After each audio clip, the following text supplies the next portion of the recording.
Chapter 1. Rose. Something woke Rose with a start. She tried to pinpoint the source of the noise, but it stopped before she could. A quick peek at the alarm clock sitting in silence on her bedside table told Rose it was only 9 a.m. Good. At least 2 more hours to sleep. The noise started again just as Rose was beginning to drift off. Already half awake, she managed to identify the sound clearly this time. It was Tyler's phone ringing in the distance. But where? Not in the adjoining room where Rose assumed he was sleeping. No, the sound seemed to be coming from farther away, somewhere on the lower floor of Tyler's townhouse. Curled under her soft covers, Rose waited for the sound of his quick footsteps down the stairs.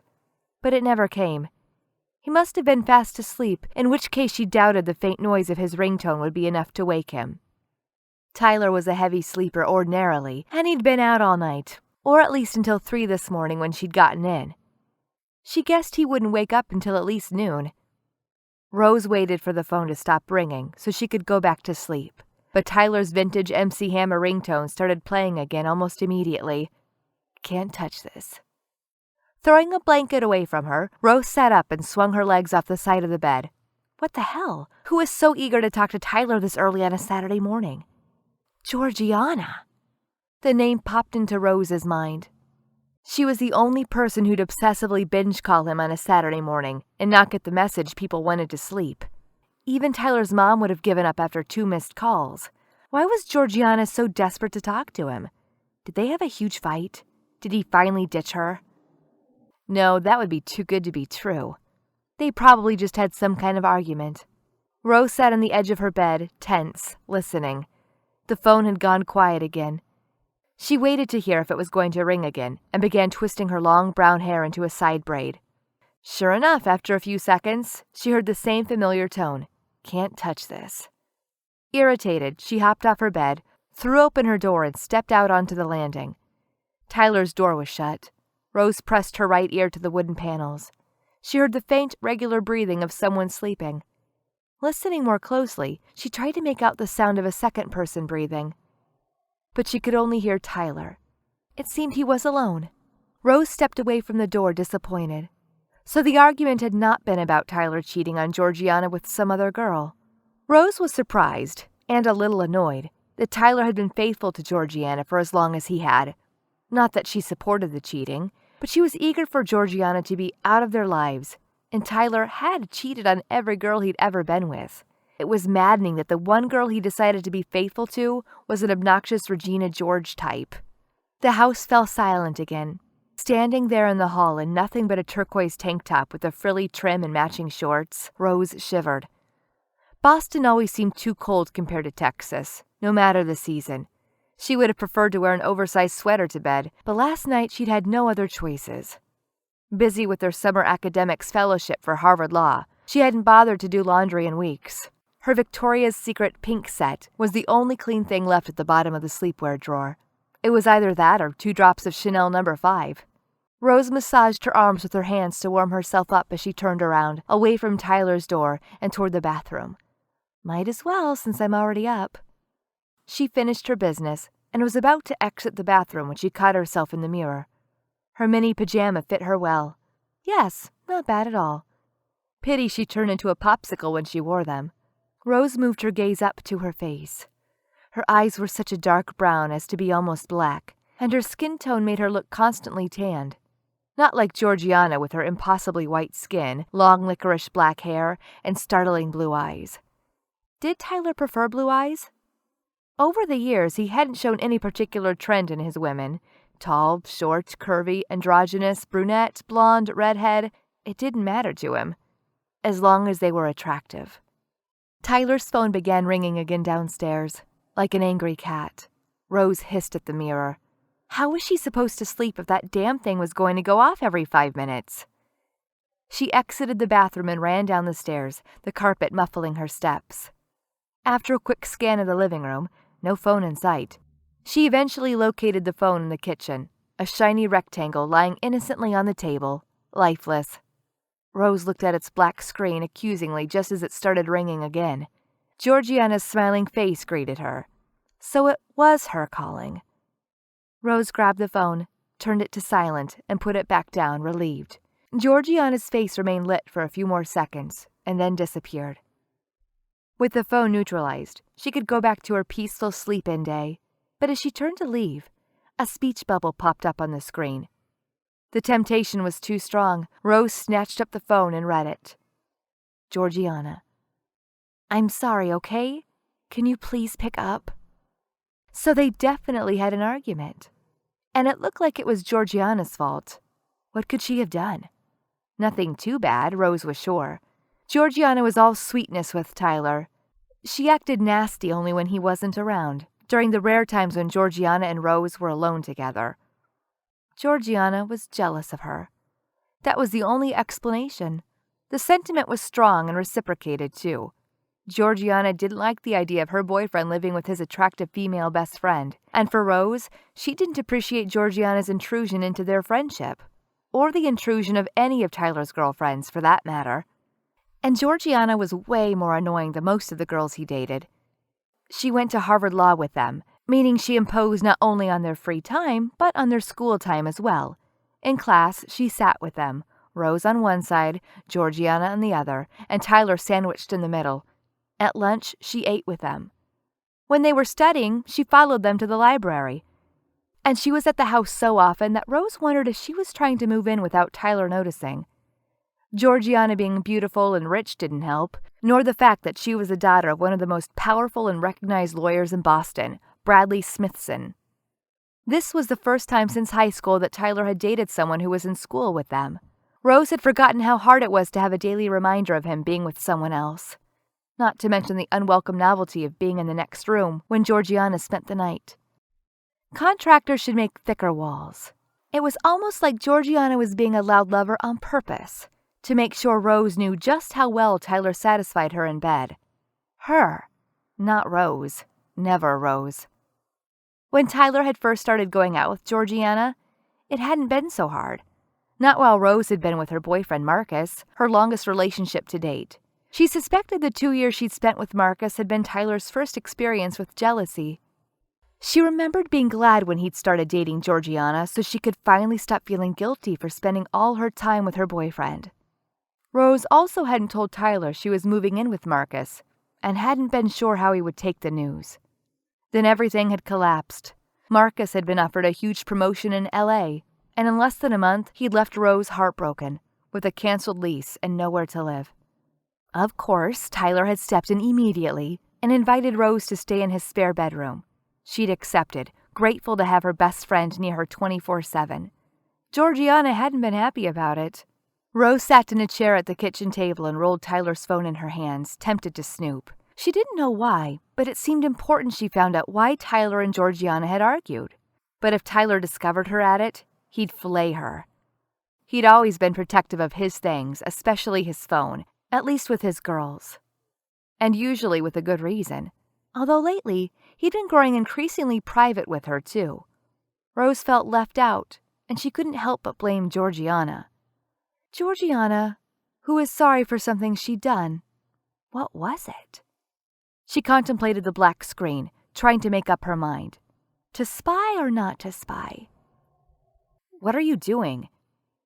Tyler's voice put a sharp end to her dilemma. He was standing at the foot of the stairs, wearing only a pair of gray sweatpants. Oh, you're awake. Good, Rose said, faking anger to cover her embarrassment at nearly being caught in the act. Next time if you leave your phone lying around, do me a favor and put it on silent so it doesn't wake me up. Rose, there was an edge to his voice. Why were you looking into my phone? I wasn't looking into your phone. She dropped the phone on the table. This thing has been running nonstop for almost an hour. I couldn't sleep, and it didn't seem like you were getting up anytime soon, so I came downstairs to silence it. If you were just putting the phone on silent, why were you sitting on a chair with it in your hands? Always the lawyer. I was trying to decide if your cuckoo girlfriend had ruined my sleep-in, Rose said, getting up. Her chair scraped loudly on the kitchen floor. Or if I could go back to bed. Rose stared him down. Attack was the best defense. But would he believe her? Chapter 2. Tyler. Rose's aggressive tone was familiar. It was the one she used when she got caught doing something she shouldn't and wanted to steer the attention away from herself. She was so busted. Tyler didn't really care if she tried to hack his phone. Try as she might, his password was an alphanumeric nightmare, and he was sure not even the CIA would be able to crack it. One bad experience with an above-average tech-savvy girlfriend had been enough to force Tyler to up his security. Still, what business did Rose have nosing around his things? Usually it was hysterical girlfriends who tried to hack him, not his best friend. He kept no secrets with Rose. Well, except maybe his constant arguments about her with Georgiana. Rose had never been BFF with any of his previous girlfriends, but with Georgiana, it had been hate at first sight, on both sides. Had Rose sensed she'd been the reason for their argument? But if she wanted to know, all she had to do was ask. Tyler was planning a way to make her confess when she stood up, and he saw what she was wearing, or rather, how much she wasn't. His eyes widened and his mouth dropped open. He was used to seeing his best friend in faded loose t-shirts, 3 or 4 sizes too big for her. Not in mini shorts. Definitely not in mini shorts.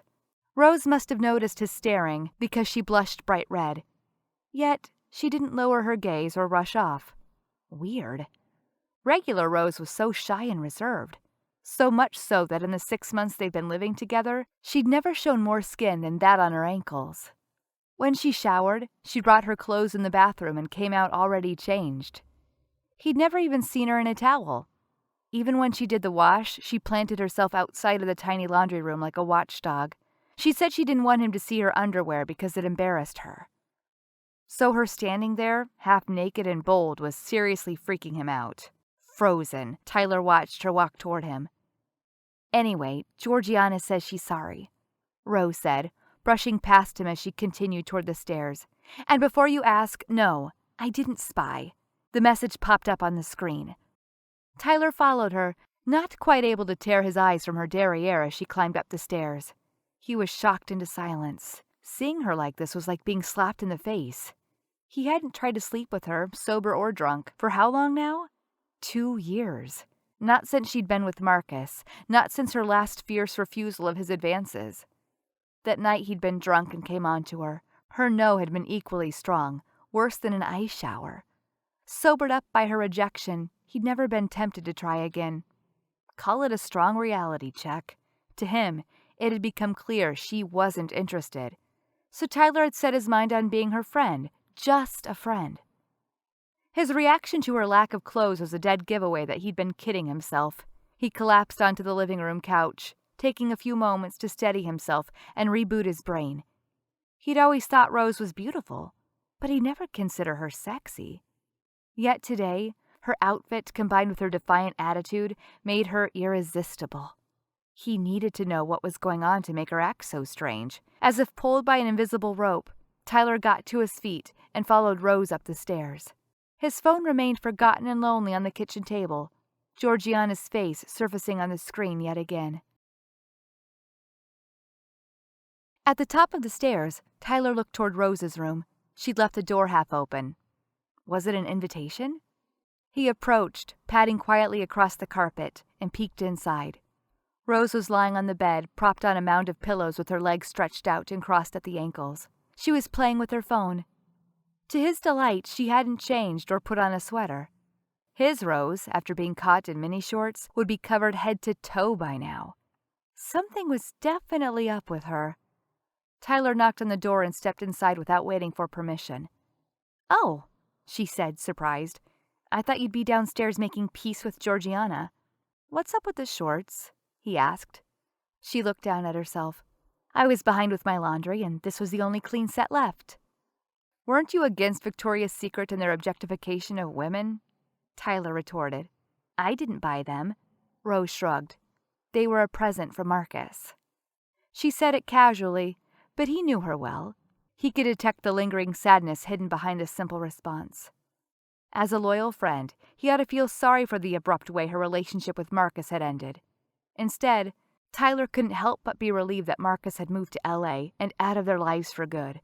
But now a new emotion had entered the mix, a fierce jealousy he'd never experienced before. He was jealous that Rose would wear something so not like herself for Marcus.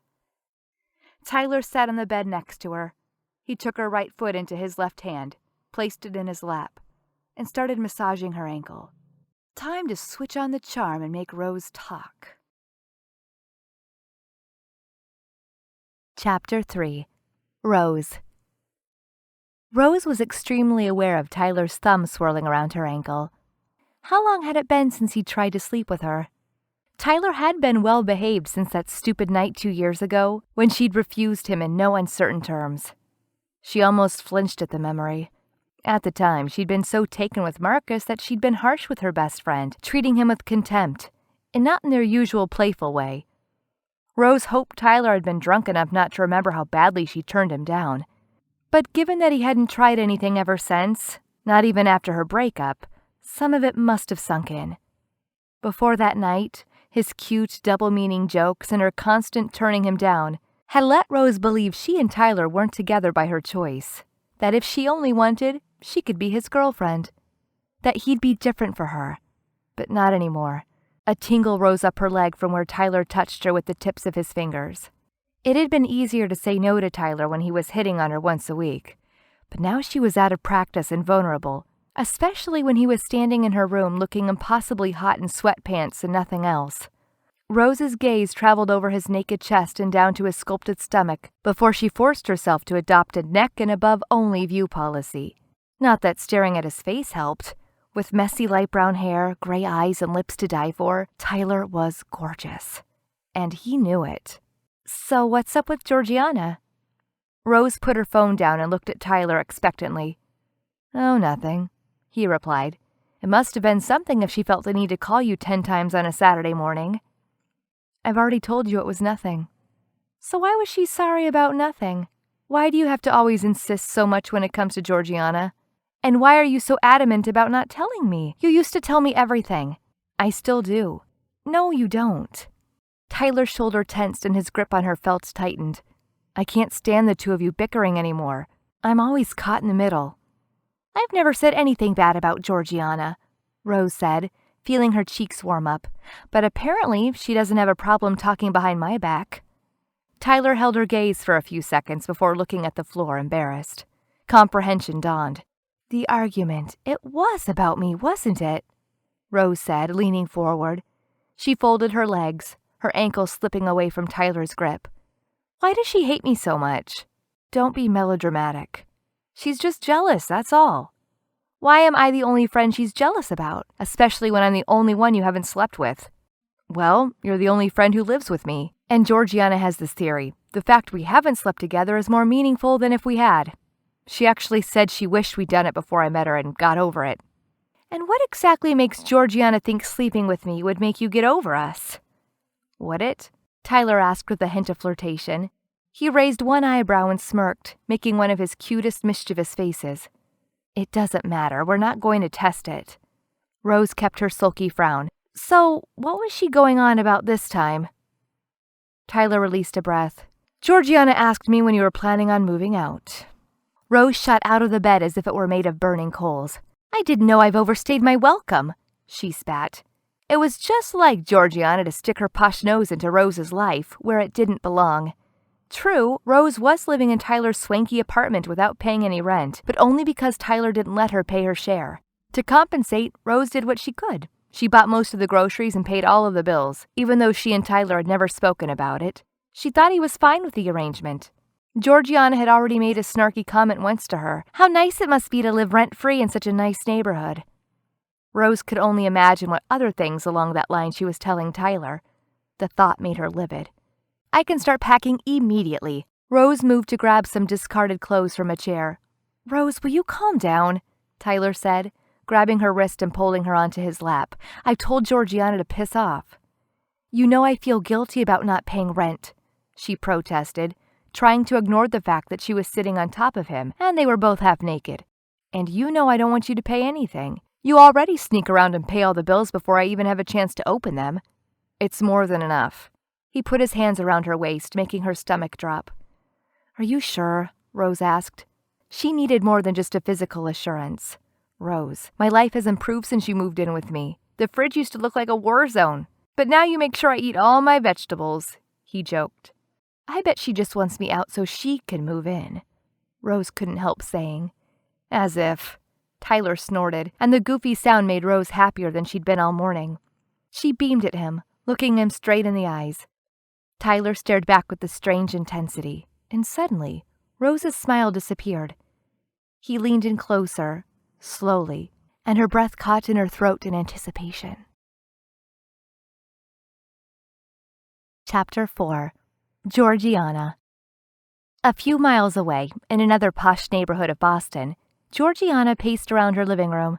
As she circled the couch, she was seething with hatred for Rose, anger for Tyler, and resentment for Marcus, whom she didn't exactly know, but who she was positively sure had ruined her life by moving to L.A. She tried Tyler's number again.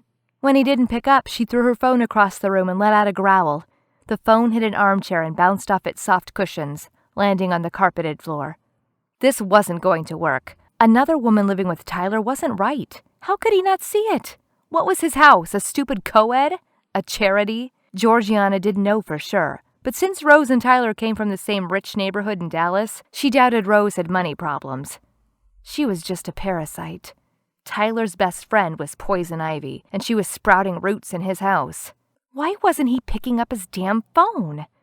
Georgiana checked the time on her Rolex. 9:45 already. She'd been calling him for almost an hour now. Bracing her arms on the back of the couch, Georgiana stared out of her floor-to-ceiling windows without focusing on anything in particular. Maybe his phone was switched to silent, and he hadn't heard it ring. What if Tyler was still asleep?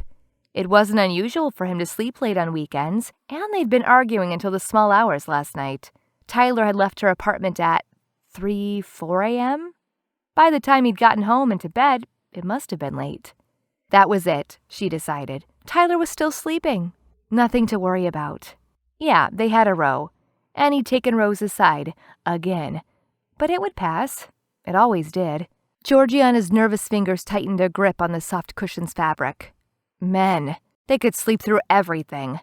Unlike her. She'd barely slept and had been forced to use all of her willpower not to call him before 9. Georgiana didn't want to come off as the hysterical girlfriend. Anyway, Tyler asleep or not, the problem remained. Georgiana needed to weed this poisonous bitch out of her boyfriend's place. The sneaky little hoe was after her man. She'd probably been since puberty. Why did Marcus have to dump Rose and give her the perfect excuse to move in with Tyler? To feed off his generosity and good nature? If Tyler and Rose stayed under the same roof much longer, something was bound to happen. Tyler's relationship with Rose wasn't strictly brotherly, no matter how many times Tyler swore it was.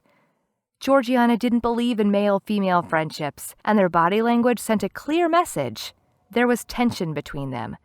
The fact they hadn't done the deed yet wasn't an assurance it would not happen in the future. It was even worse in a way. It built pressure, making Rose, the one girl Tyler had never had, too big of a temptation for him to resist. Why did everything have to go down this way? And why now? Georgiana felt as if a cosmic conspiracy was in place to undermine her relationship with Tyler, but she wasn't a live and let live kind of girl. She was used to taking action and gaining control over things. She'd even tried to convince her brother to provide a distraction for Rose as soon as she'd moved in with Tyler 6 months ago. Ethan, 5 years their senior, was drop-dead gorgeous and a womanizer, but he'd refused without even meeting Rose. And now was dating one of Georgiana's best friends, Alice, so his charms were out of the picture. To hell with him, too. Georgiana needed a different plan, something final that would keep Tyler and Rose apart for good. Georgiana turned away from the window and started pacing the apartment again in search of inspiration. It took her a few laps of the room before an idea began forming in her mind. At first, she couldn't quite grasp it. Georgiana was sure she'd overlooked something, but couldn't put her finger on what. Then, out of the blue, a possibility came to her. She needed to talk to her dad and see if he could help her. Georgiana sprung into action. She grabbed her bag and car keys from the coffee table and hurried toward the door. Halfway there, she paused and turned around to go get her phone. She picked it up from the floor and checked the screen, only half hoping to see if Tyler had called her back. He hadn't. Never mind. He could wait. Right now, she had bigger fish to fry.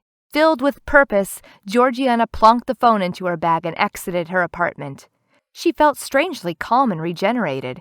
It was good to finally have a plan. It could be complicated to achieve, and she'd have to pull a lot of strings to make it work. Hard, but not impossible. And, Rose wouldn't even know what had hit her.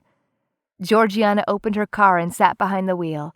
She paused a second with her finger on the ignition button. She closed her eyes, imagining the face her rival would make when she found out. It'd be priceless. But now wasn't the time to celebrate. It was the time to set her plan in motion. To pull it off, she had to act quickly. Georgiana revved the engine and backed out of her parking spot, speeding away on the almost empty street. Chapter 5. Tyler. Tyler watched the smile disappear from Rose's face. Dazed by her beauty, her dark eyes sent a clear message. It wasn't his best friend staring at him, but a woman who wanted him. After all this time, would she finally give in? Today of all days, when he least expected it, and when he hadn't tried one of his many stunts to seduce her. His pulse picked up, and his skin started to burn around his neck where Rose laced her hands. Suddenly, Tyler realized where they were. In her room, on the bed, already half naked and on top of each other. Rose's face was only inches away from his own, one breath away. Tyler leaned in closer as if to kiss her and felt her body stiffen on his legs. But she didn't move away, nor did she make any motion to get up. Rose's eyes widened and she inhaled sharply, but she didn't retreat. Tyler didn't need any more hints. This was his opportunity. He would not waste this chance and give Rose time to think about what was happening or to change her mind. He bent her backward and pressed his lips to hers. Afterward, Tyler lay in Rose's bed. He was staring at the ceiling, mesmerized by what had just happened, and cherishing the weight of her body on his chest as she slept. Tyler trailed a finger down her neck, to her shoulder, and down her arm. Rose shivered without waking up, and then her breathing relaxed again. Tyler was stunned by what had just happened between them. Finally, he understood what making love meant, as opposed to having sex. Everything happened spontaneously with no inhibitions. Even if it was their first time together, they knew each other too well to be shy, at least in the passion of the moment, and making love to Rose had been unique, explosive, and urgent, like taking that first breath of air after being underwater for a long time. Why had they waited so long? The last 10 years seemed like a total waste of time now. But that was over. Everything would change now. Guilt tightened his chest, the same sensation that ripped through Tyler whenever he cheated on any of his girlfriends. With Georgiana, he'd honestly thought things would be different. His girlfriend was cool, never too clingy, and, except for the subject of Rose staying with him, they never argued about anything. And now Tyler could see Georgiana had been right all along. She'd picked up on something he'd been blind to. He'd have to break up with her at once. Tyler wasn't looking forward to that friendly chat. He was sure Georgiana would not make it easy for him, but there was no place left in his life for her. Not now that his friendship with Rose had transformed into something new, something better. Could it be possible he'd been in love with his best friend all these years without even realizing it? Was this why he cheated in all his previous relationships? Because he'd never loved any of the girls he dated? Tyler had always been attracted to Rose, but he'd always assumed it was a natural, I am a boy, you are a girl kind of attraction. Nothing more. Today, he was no longer sure about anything. All the air had left his lungs, and his heart wouldn't stop racing. Whenever he had a flashback of the past hour, his stomach contracted as if plunging down a steep roller coaster ride. Was this what being in love felt like? The L word sent a thrill of fear down his spine. This was Rose in his arms. He couldn't screw this one up. He had to be cautious and take it slow, one day at a time. He looked down at her. Rose was snuggled against him, her head resting on his chest, her eyes closed. He brushed the hair away from her face to have a clear view of her beautiful, serene features as she slept. Yep, he was in trouble. Chapter 6. Rose. Rose kept her eyes tightly shut, pretending she was still asleep, despite Tyler trailing a finger down her arm. She was sure the loud thud of her heart would soon give her away, but she didn't know what to do next. After what had just happened between them, was her friendship with Tyler ruined forever? Rose was mad at herself for being so weak. Today, she hadn't been able to resist. Not with Georgiana being a bitch, not with Marcus dumping her and leaving her as insecure as ever, and not with Tyler being Tyler. Oh, Tyler, he was a lost cause. A romantic relationship between them was impossible. Hoping for a future with Tyler had died a long time ago. Rose spent years waiting for him to change, not dating anyone, sticking around for when he'd be mature enough, or for the girl of the moment to be dumped, until she'd finally accepted he would never change. Unbidden, her mind began a mental recap of all the girls Tyler had dated over the years. He had sex for the first time during sophomore year in high school with Amanda Lockwood, a junior. Amanda was a popular girl, and after his conquest, Tyler became the hero of the school. Despite girls finding him irresistible, he remained faithful to Amanda for a whole year. After all, she was his first. They were happy together until summer break when Amanda's nemesis, Charlotte Pierce, seduced him during summer break. With Amanda gone for a month, teenage Tyler was easy prey for Charlotte. When Amanda found out, drama ensued. Amanda and Charlotte became the first entries on a long list of girls who would end up hating Tyler for cheating on and dumping them. By 12th grade, Tyler was the most popular guy in school, basking in the glory of fooling around with a never-ending stream of girls. Rose had hoped college would steady him. Instead, it sent him on an even wilder spree. In their freshman year at Harvard, Tyler slept with a different girl almost every night. Rose told herself it was only their first year. Once he got it out of his system, he would be ready for something serious. Across their sophomore and junior year, hope returned briefly as Tyler stayed in a serious relationship with Jessica, an English major he'd met at the library. Tyler and Jessica were together for 9 months before Tyler cheated on her, making Rose officially give up on him. If he couldn't stay true to Jessica, the closest thing he'd ever had to a long-term girlfriend, then how could Rose trust him with her own heart? After Jessica, it had been the same story with every new girlfriend. He cheated on all of them, and they each ended up loathing him.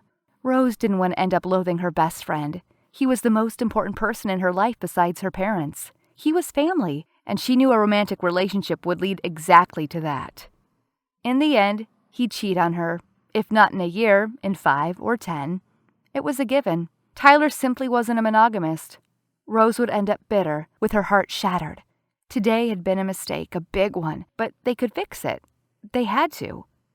Rose stirred as if just now waking up. She looked at Tyler shyly, blushing. "What?" she asked, self-consciously pulling the sheets around her body. Tyler flashed her a mischievous grin. "I find it funny you chose to blush now." "I didn't choose to. And don't look at me like that." "Like what?" His wolfish smile was making it impossible to keep a steady mind. "As if you want to eat me." "Maybe I do." Tyler bit her hand affectionately. Pfft. Rose's face burned red, so she buried it in his chest to cover up her uneasiness. Shame attacked as she replayed the past hour in her head, in an all-consuming vortex of emotions. Oh, the things Tyler had done to her, and the way she'd responded. It wasn't just sex. Tyler had made love to her. Or had it been all a dream? Unable to meet his gaze yet, Rose burrowed her face deeper. "Don't play shy, Rosalind," Tyler said, using her full name. He planted a soft kiss on her collarbone. No, definitely not a dream. "After today, I won't buy it." After today, that's the problem. She shifted positions so that he couldn't kiss her. "So," she began. "I know that expression, Rosalind Atwood. It's your serious talk one." "Tyler, this is serious." "What's serious? Me, you, naked in bed? Relax, Rose. It's not the end of the world." "No, but it could be the end of our friendship. Doesn't that scare you?" "What do you mean?" he asked, frowning. Tears welled in Rose's eyes. Emotions were running high, and her throat closed, making it difficult to get the words out. "I think it was a mistake." "Why?" "All your exes hate you." "What's that supposed to mean?" "You cheated on all of them." "That's not true." "Name one you haven't." Tyler scrunched his face for a while and then said, "I haven't cheated on Georgiana." "Oh, right, your girlfriend." Hearing him say her name sent Rose into a frenzy. "The one you just cheated on." "But it was with you, so it doesn't count." "I don't think Georgiana would agree." Tyler shrugged, unconcerned. "I can dump her if that's what's bothering you." "How nice of you," she replied with an edge. "Please, don't dump her on my account." "Rose, I wouldn't cheat on you." "How do you know?" She narrowed her eyes at him. "Do you really expect me to trust you'd be fine sleeping with me and only with me for the rest of your life?" "Yes." "No." "What the hell do I know? I haven't even had breakfast and you're already talking marriage. Why don't we choose the name of our kids already and be done with it?" "It's not like we can date and see how it goes, right?" Rose bit back. "Why not? What's wrong with that?" "Everything's wrong with that." Nothing's wrong with that. Tyler, please stop talking. You're making it worse. I don't get it, Rose. What do you want me to say? Nothing. You've already said enough. Why do you girls have to go cuckoo the moment the sex is over? See, Tyler, that's the problem. I'm not one of your girls, and I'll never be. Rose sat up, leaning away from him. This was a big mistake. I wasn't thinking. I preferred you when you weren't. Well, I am now. This, she added, flipping a finger between them, shouldn't have happened. It won't happen again. Rose gathered the bed linens around her, transforming into a human cocoon to shield her naked body from him, and further retreated to her side of the bed. Don't worry, Rose, Tyler said, grabbing his pants and pulling them on. I'll get out of your way. He jumped off the bed and was out of the room in 3 quick strides. He slammed the door behind him, making her chest jolt. The knot in her throat worsened. The moment Tyler left, Rose felt dead inside. She reached out her hand to his side of the bed where the sheets were still warm from his body heat. Tears pricked her eyes again. She wasn't ready to let him go. Not yet. Still wrapped in the sheets, Rose followed him out of the room. In the hall, she paused to listen. The shower was running. Rose tried the bathroom door. Unlocked. Turning the knob, she pushed the door open and tiptoed into the room. As expected, Tyler was in the shower. She tapped on the glass, the sound barely audible over the water noise. He flung the glass door open and stared at her in shock. With a pounding heart, Rose let the bedsheet drop to the floor and stepped into the shower with him. Tyler raised his eyebrows. He probably thought she was crazy. She just said sleeping together had been a mistake. Yet, here she was, jumping him in the shower, not 2 minutes later. Today doesn't count, Rose said curtly, answering his unspoken question. She stood on tiptoes and pulled him towards her in a wet kiss. Chapter 7. Rose. The next day ended up not counting as well, and the next, and the next. Rose and Tyler fell into a weird routine of having sex, making love, wherever, whenever, without ever talking about it. Afterward, they pretended nothing had happened. Rose knew she was playing a dangerous game, one impossible to win. She knew Tyler wasn't ready for a serious relationship with her, but she couldn't help herself. Even if having an affair with Tyler was so wrong for so many reasons. For one, it put their friendship, the most important thing in her life, at stake. Then there was the obvious moral issue. Tyler still had a girlfriend. He hadn't broken up with Georgiana, and even if he didn't bring her to the house anymore, he was still with her. Was he sleeping with her too? On the odd nights when he didn't come home and stayed at her place, Rose cried herself to sleep in her room. For the next few days, she would pout and ignore Tyler, but eventually she'd break. Then she would jump right back into his arms, and their unhealthy routine started all over. Another week like this, another day, and she'd go crazy. The right thing to do would be to stop, but Rose didn't know how to be strong, not anymore. She'd wanted Tyler for too long to be able to keep saying no. Rose told herself she preferred to be the one he was cheating with, instead of the one he was cheating on. After a month, however, even his excuse was running thin. True, Rose had told him he didn't have to leave Georgiana for her, but that had been ages ago. After a month of sleeping together, everything was different. How could Tyler not see it? She refused to beg him. What if he said no? What if he said yes? They'd get together, and then he'd cheat on her. Nothing terrified Rose more. On one hand, she wanted Tyler to leave Georgiana and be with her officially. On the other, it scared her to death. Unsure of everything else, the only thing Rose knew for a fact was that her life couldn't keep going like this. Something had to change soon, but Rose didn't know what or how. Tyler. For the first time in his life, Tyler didn't understand his best friend. How to read her, how to translate what she said as opposed to what went on inside her head. Rose had been adamant they shouldn't be together, not unless he proposed right then and there, and he wasn't ready for that kind of commitment. At 24 and still in school, who the hell would be? He didn't want to be tied down already, but Rose had become a drug for him. He couldn't go back to being just a friend, and he couldn't be with her either. Not in the way she wanted. Screwed. He was so screwed. Georgiana was driving him mad, too. His girlfriend wasn't stupid, and she must have sensed his emotional distance. The few nights she forced him to stay at her apartment, he pretended to be tired to avoid sleeping with her, and he never invited her to the house anymore. They were arguing more often than not, and he was getting tired, and school hadn't even started. His love life was proving more stressful than Harvard Law. To survive one was hard, but the two combined, impossible. How would he handle the pressure in less than a month when the academic year started? What would happen when he'd have to spend all his days in class squeezed between the two women in his life? It would be a disaster, no doubt. He should dump Georgiana, but the idea scared him. If he became single, what would happen with Rose? Wedding bells? And what would happen if he kept a girlfriend on the side to avoid commitment? If he didn't do something, the situation with Rose and Georgiana was going to explode in his face. But what could he do? Tyler was stuck, strangled in a situation of his own making, with no escape in sight. He wished girls came with an instruction manual. The only thing he knew was that his life couldn't keep going like this. Something had to change soon, but Tyler didn't know what or how. Georgiana. Something was up with Tyler. No sex since the night of their first fight about Rose moving out of his apartment. That was a month ago. A month. Whenever Georgiana tried initiating, Tyler mumbled some lame excuse about being tired. Usually he couldn't keep his hands off her, and now nothing for a month. 30 freaking days. He also made it clear she wasn't welcome in his apartment anymore. Why? What did he have to hide? If not with her, was he sleeping with someone else? Rose? It must be that bitch. Why keep his girlfriend away from the house otherwise? Georgiana was almost certain something had happened between them. When she finally admitted to herself that her boyfriend was cheating on her, Georgiana went to a dark place. She shut herself in her apartment without eating and without getting out of bed for 2 days. Tyler didn't check on her once.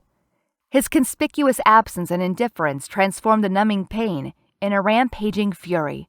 The blind rage manifested in a strong desire to burn Tyler's expensive car to the ground. She'd also been tempted to dump him without ever looking back. But when her pride took over, she discovered she didn't care if he cheated on her. She was in love with Tyler. He was hers, and she was ready to fight for him. She wasn't going to let that hoe snatch him away from her. No matter what it took, Georgiana was determined to keep Tyler. But their relationship couldn't keep going like this. Something had to change soon, and Georgiana knew exactly what and how. Chapter 8. Rose. Rose, can you please pass me the ketchup bottle? Georgiana asked, her tone so viciously polite she might as well have said, I know what you did. Rose lowered her gaze. Georgiana's razor-sharp blue eyes were too much for her now. Sure. She took the red plastic bottle and handed it to Tyler's girlfriend. 2 weeks later, and not only had her situation with Tyler not resolved, or improved, or changed at all, now she was also having lunch with the happy couple in a cafeteria on campus. The fall semester hadn't started yet, but it was orientation period, and the campus was already buzzing with students. How in the hell did this lunch happen? The 3 of them eating burgers together was too weird. Tyler's text, lunch together, had been innocent enough. It didn't say, Georgiana the Ice Queen will attend too, anywhere. Not even a hint. Since their affair, Tyler had avoided any unnecessary contact between mistress and girlfriend. Rose suspected Georgiana must have orchestrated the lunch, trapping them here. But why? Did she know? That had to be it.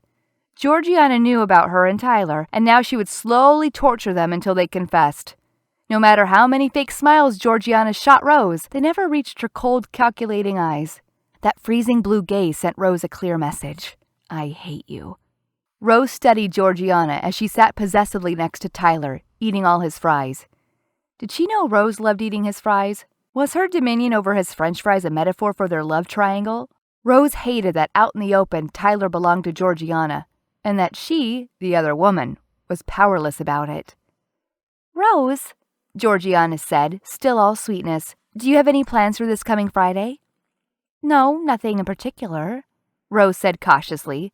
This had to be an ambush or some kind of plot. Georgiana never asked about her plans, not to mention she was still being uncharacteristically nice. Had Tyler's girlfriend decided to kill her with kindness? Rose wasn't a fan of this sudden change. It was easier to sneak around with Tyler behind her back when Georgiana was being a bitch to her. If she considered Georgiana a nice, normal girl, then Rose's guilt would overwhelm her. The Ice Queen almost certainly had an ulterior motive. Oh, that's perfect, Georgiana exclaimed. I'm having a dinner with some friends for my birthday. I want you to be there. Will you come? Rose couldn't think of a polite way to say no. Yeah, sure. Where? Great. Georgiana's lips parted in a cruel grin. I haven't decided yet, but you could come with Tyler straight from your house. I'll meet you there. Okay. Even more peculiar. Georgiana not bugging Tyler to pick her up, and instead suggesting he chauffeured Rose. Something was definitely up. Tyler. Tyler followed the exchange, at a loss for words. He pushed his plate away, his stomach churning. What was Georgiana planning? She'd already thrown him a curveball impossible to catch. He was trapped. What else did she need? He should have left her when he had the chance. He should have known Georgiana wouldn't stand idly by while he was having his way with Rose. That his conniving girlfriend would fight. And she had. She'd fought and won. At least the first battle. Make sure Tyler and Rose didn't share a roof. Heck, make sure they didn't live in the same continent. Tyler smiled a bitter smile. He had to give it to Georgiana. She was resourceful. Even without proof, he was sure she had orchestrated everything. Scholarships abroad did not reopen out of the blue. Georgiana's doing or not, the damage was done. And Tyler was left with no other choice other than when to tell Rose. No turning back at this point. He looked at his best friend with longing. He'd have to talk to her soon, but Tyler couldn't bear the thought of losing her. And after talking to her, he'd consider himself lucky if she ever spoke 2 words to him again. Friday night, on the way to the restaurant, Tyler still hadn't spoken to Rose. He'd vowed to do it tonight after they got back home, but maybe it had been a mistake to wait a week. It'd only make Rose angrier. And the prospect of Rose and Georgiana in the same room for a whole dinner made him nervous. An ominous feeling about the party crept up his back and settled heavily on his shoulders. Rose sat in silence beside him, staring out the window. She was holding a tiny gift-wrapped package in her hands. He told her it wasn't necessary to buy Georgiana a present, but Rose had insisted. Thinking about it, he had no clue what was in the box. Something poisonous? Tyler could only hope. At home, Rose had stunned him again. She'd emerged from her room dressed in a tight black jumpsuit, with cutouts around the waist and an almost bare back. She was also wearing black heels and a furry leather jacket thingy. The outfit looked like a Catwoman costume. Rose was only missing the ears, whiskers, and tail. Again, he'd never seen these clothes before. He was discovering an entirely new side of her she'd kept secret all this time. And even if it was great to see Rose in a different light, sometimes Tyler wished he were still oblivious. His life would be much simpler without the temptation. This sort of gear must have been reserved for Marcus. Jealousy made Tyler swallow hard. He still hated Rose X with all his guts, but tonight the sexiness was for him, or to compete with Georgiana. To be honest, he didn't know which one. Tyler's skittish mood worsened as they entered the restaurant. Georgiana and some of her guests were already there sitting at a long rectangular table, laid for at least 20 people. Georgiana sat at the head of the table with an empty space on her left, followed by a couple of nicely dressed girls. On her right sat a rather plain guy, followed by 2 other girls and another arrogant-looking dude who seemed older than everyone else. 15 or so empty places were left at the table. The older guy fixated his gaze on Rose the moment she entered the door. Noticing the competition, Tyler felt an immediate irrational surge of hatred for this stranger. For no other reason than the way he was looking at Rose, Tyler wanted to punch the dude's face. Chapter 9. Rose. Walking inside the restaurant, Rose watched Georgiana rise to her feet to greet them. Tyler's girlfriend looked resplendent in a short dress made of lace flowers, white from the waist up and pale pink on the skirt. "You've made it," she said. "Here, come meet the others." She did a quick round of introductions, starting counterclockwise and working around the whole table. Rose stood there awkwardly, looking around at half a dozen strangers. In particular, the guy sitting at the edge of the group, who Georgiana introduced as Ethan, made her self-conscious with all his staring. Rose met his gaze shyly. He had bright, unsettling light blue eyes that looked somewhat familiar. Short black hair, high cheekbones, and a square jaw made the dude good-looking in the arrogant vampire flick villain kind of way. Embarrassed by all the attention, Rose delivered her gift to Georgiana, a non-committal makeup palette, who thanked her without opening the present. With nothing left to do, Rose wanted to shrink away and play invisible for the rest of the evening. Sitting down was the first camouflaging step. A quick scan of the table told Rose where she stood in the food chain. The seat beside Her Birthday Majesty was obviously intended for Tyler, and the ones nearest for her court. Rose didn't want to be anywhere near the couple anyway, so she backtracked to the opposite end of the table. Georgiana protested with no real conviction that she shouldn't sit so far away, but Rose assured Her Majesty she'd be fine, and Georgiana didn't insist further.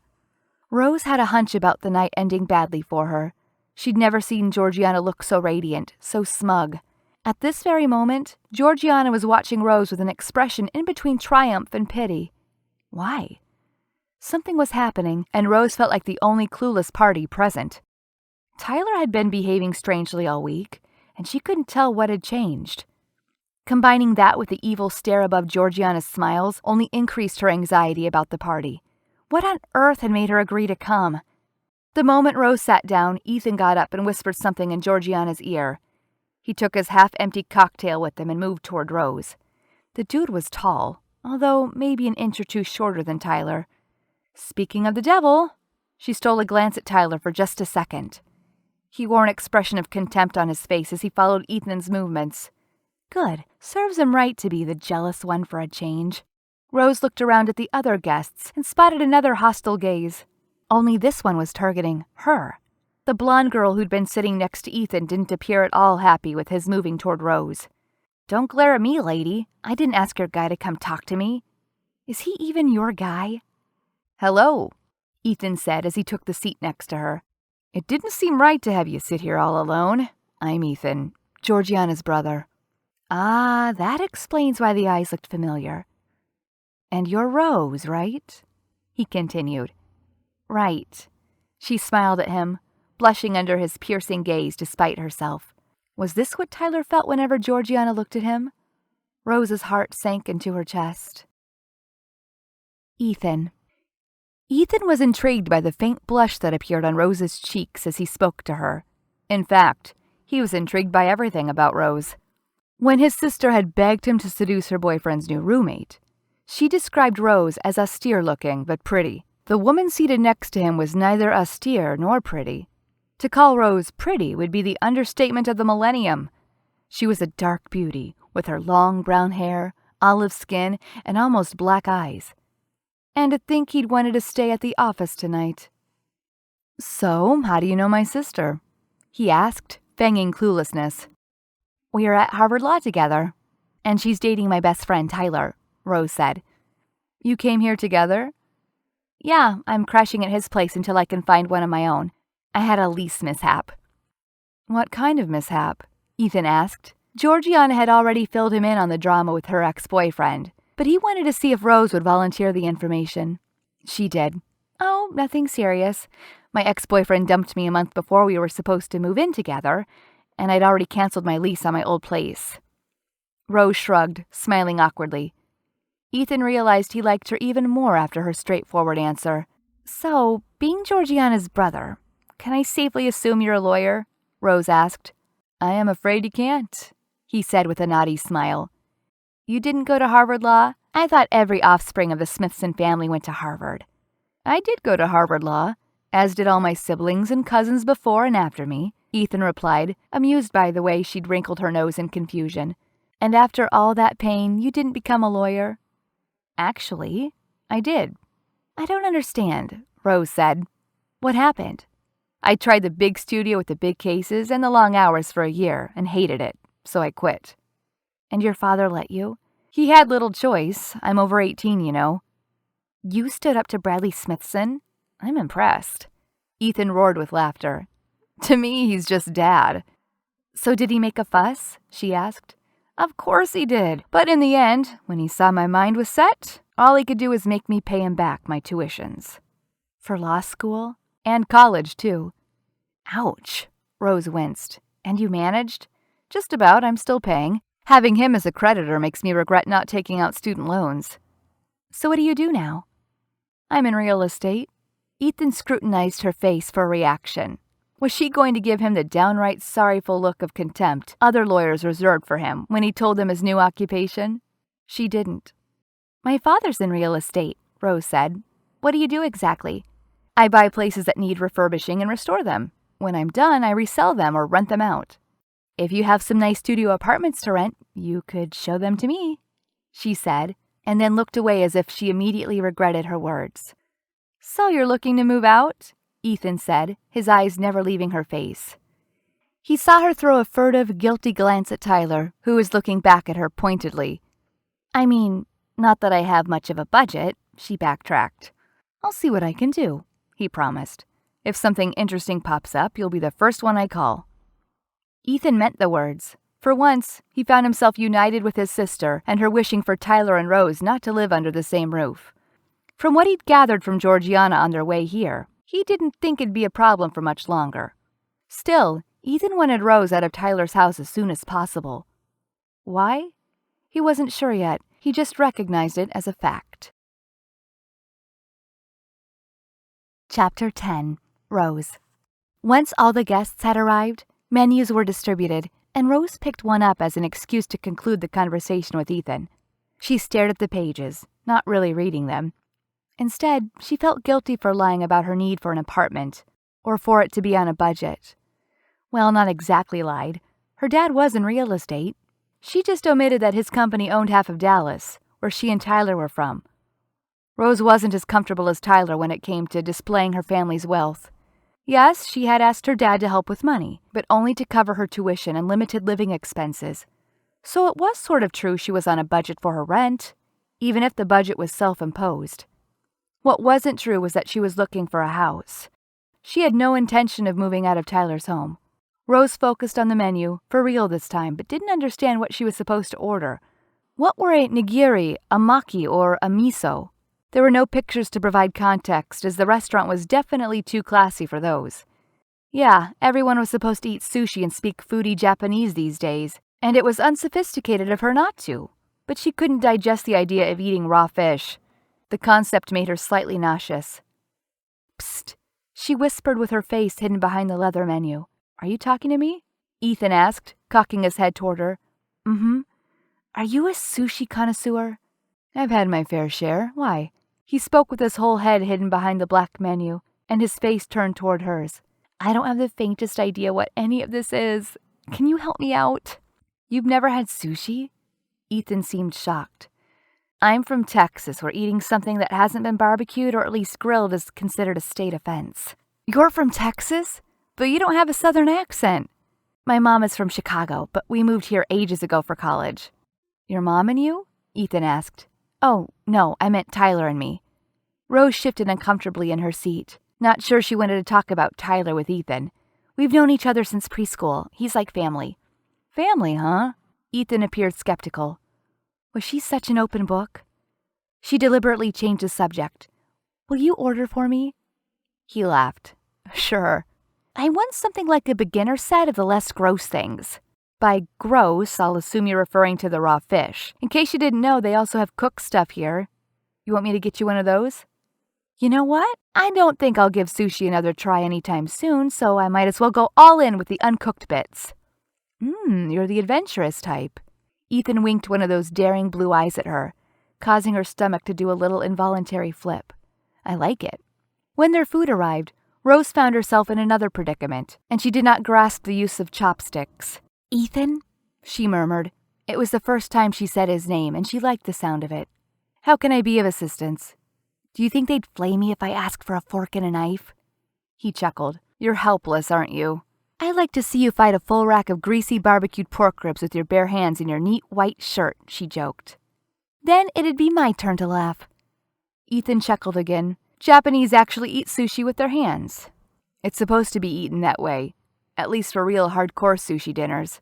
Chopsticks are for sissies. If you do it, you'll impress everyone at the table. Will you do it with me? She asked. His blue eyes hardened. Rose got the impression he wasn't one to back down from a challenge. Sure, why not? He said, and set his chopsticks back on the table. Rose hesitated to use her fingers, but when Ethan picked up a roll, she was finally certain he wasn't joking.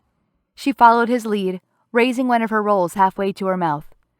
Cheers, she said, bumping her California maki into his before bravely putting the whole thing into her mouth.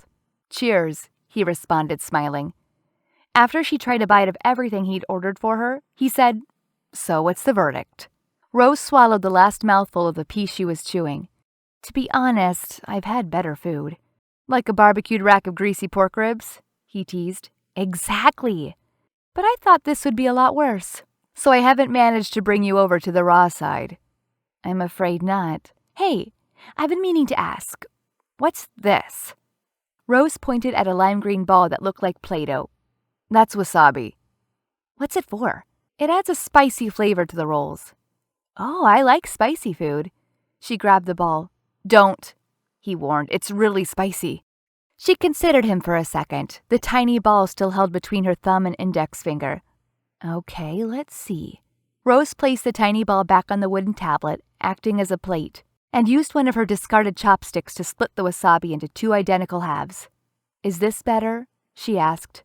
He shook his head. Not really. It's still too much. I can handle it. Ethan was clearly trying and failing to suppress a grin as she raised the wasabi to her mouth. His expression said, if you want to find out for yourself, I won't stop you. So it was a dare. Rose put the half ball in her mouth, decided to win the challenge. But after gnawing for just a few seconds, her eyes started to water, and her cheeks burned. Her nostrils flared wide as she tried to chew off the offending substance. She was sure she must look like a dragon breathing fire. To her credit, she managed to keep an almost straight face throughout the whole ordeal. When she finally managed to swallow the whole thing, she grabbed her Diet Coke, shoved the straw aside, and downed the whole glass. Don't say anything, she hissed at Ethan once she could breathe again. Rose needn't have admonished him, as Ethan didn't seem to be able to talk. He was too busy laughing his head off. When the dessert menu arrived, Rose disappeared behind it once again. Psst, she whispered at Ethan a few minutes later. You need help with dessert? No thanks, I can figure out green tea ice cream all on my own. I wanted to ask you if there's something going on between you and that blonde chick. Rose jerked her chin toward the other end of the table, the one sitting 2 seats down from Georgiana. She's been giving me a death stare all night. Ah, yes, Ethan admitted reluctantly. That'd be Alice. We hooked up a couple of times, and now she probably thinks she's my girlfriend. Bah! Rose made a sarcastic swatting gesture with her hand. How old-fashioned of her to think so. So Ethan was a player, just like Tyler. But just how big of one? She quickly dismissed the train of thought. What did she care anyway? Tonight had been a nice evening, sure. Way more fun than she expected. But it wasn't as if they would see each other again after the dinner was over. So, player or not, it really made no difference to her. Clink, clink, clink, clink, clink. Georgiana was on her feet, looking down at all her guests and batting a chopstick against her glass. The chatter quieted down, and 20 sets of eyes fixated on Georgiana. It was clear she loved being the center of attention. What was the big announcement, Rose wondered? A new Prada bag? A new Mercedes from Daddy? I wanted to thank you all for being here tonight for this special day. Oh no, her birthday majesty was really going to make a speech. Rose was about to roll her eyes at Ethan when she remembered he was Georgiana's brother, and caught herself just in time. Tonight is special, Georgiana continued, not only because it's my birthday, but also because, as most of you already know, Georgiana looked pointedly at Rose. I won't be seeing you all for a few months, as I'm leaving in 2 weeks for France. Did she say leaving? In 2 weeks? Going to France? 4 months? Rose couldn't believe her luck. Georgiana out of the way meant one less complication for her and Tyler. She looked over at him, filled with hope and trepidation, but he'd gone very pale. He looked almost ill as he stared fixedly at the tablecloth. At that moment, as if sensing Rose's eyes on him, he lifted his head and looked at her from across the table. Rose knew that expression. Guilt. Why? Georgiana moving to Europe was Christmas in August, so why the guilty face? Rose's question was answered by the end of Georgiana's speech. I couldn't believe my luck when Professor Hendricks told me there'd be a reshuffling in the semester abroad scholarship, and that Tyler and I would be able to join the program in the upcoming fall term. We're going to spend the next 6 months in Paris together. How exciting is that? Georgiana addressed her question directly to Rose. As the table erupted in cheers and applause, Georgiana kept her gaze fixated on Rose, her lips twisted in a smug smile. Rose could practically feel the triumph wafting off her. Despite the knife slicing deep into her arm, Rose didn't give Georgiana the satisfaction of crumbling right before her eyes. She managed to maintain an impassive expression on the outside. But inside, Rose's brain whirled with thoughts. Her heart was pounding so fast she was afraid it had escaped her chest. Tyler was moving to Paris with his girlfriend, and he hadn't even bothered to tell her. A year ago, when he had applied for the program and lost the scholarship, Rose had been genuinely sorry. But now, she didn't want him to go. Rose hadn't bought Georgiana's explanation of a reshuffling in Hendrix's exchange program. He was one of the sternest, most revered professors at Harvard, and didn't play favorites. Rose could only imagine what strings Georgiana's father must have pulled to get Tyler and his daughter in. Whatever he'd done, it had worked. Tyler was leaving her. Rose felt the beginning of a sob forming in her throat and choked it into her glass. Chapter 11. Ethan. Ethan watched Rose closely during Georgiana's speech. To the casual observer, she might have appeared unaffected by the news. But his scrutiny did not miss the flicker of hope on her face when Georgiana announced she was moving to France. In that moment, Rose's forehead lost all its creases, her eyes sparkled, and her mouth relaxed in a contented smile. It was only after Georgiana added that Tyler would be going with her that Rose's cheeks lost all their color, and her expression soured, resembling the one she'd sported earlier while trying to swallow wasabi. To her credit, Rose wasn't falling apart, at least not on the outside. She was sitting on her chair, staring ahead, with a composed mask. Her fingers tapping on the table in a nervous tempo provided the only clue to her fury. Interesting. So, Georgiana's "she's trying to steal my boyfriend" theory wasn't paranoia. Something stronger than friendship linked Tyler to his attractive roommate. But from the pout of suppressed rage on Rose's lips, Ethan was sure Gigi's move would crush their blooming romance. The icy stare Rose gave Tyler at the end of Georgiana's speech surprised Ethan. How quickly Rose's warm eyes could turn to a frosty wall of black steel when she was angry. He prayed he'd never be at the end of that stare. He felt almost sorry for Tyler. But most of all, Ethan felt happy for himself. For once, Georgiana's scheming would prove quite useful. Rose fascinated him. It wasn't often these days that Ethan Smithson found a girl interesting. If he thought about it, it hadn't happened since Sabrina. And that had been a long time ago. Georgiana. Outside the restaurant, Georgiana fidgeted with the fabric of her clutch, her jittery fingers picking a thread out of the floral embroidery. All the guests had left except for Tyler, Ethan, and Rose, who stood in the parking lot facing one another in an awkward circle. Georgiana studied Rose's face for any sign of emotion. Nothing. She was just standing there looking annoyingly beautiful in her unusual clothes. In class, Rose wore a uniform of buttoned-to-the-neck shirts, pullovers, jeans, and flat boots. But tonight, with her high heels and sexy jumpsuit, she was dressed to impress. Georgiana was sure Rose had dressed up to look good for her boyfriend. The evening hadn't turned out as well as Georgiana had hoped. The stone-cold bitch had remained impassive throughout her speech. Had Tyler already told her about Paris?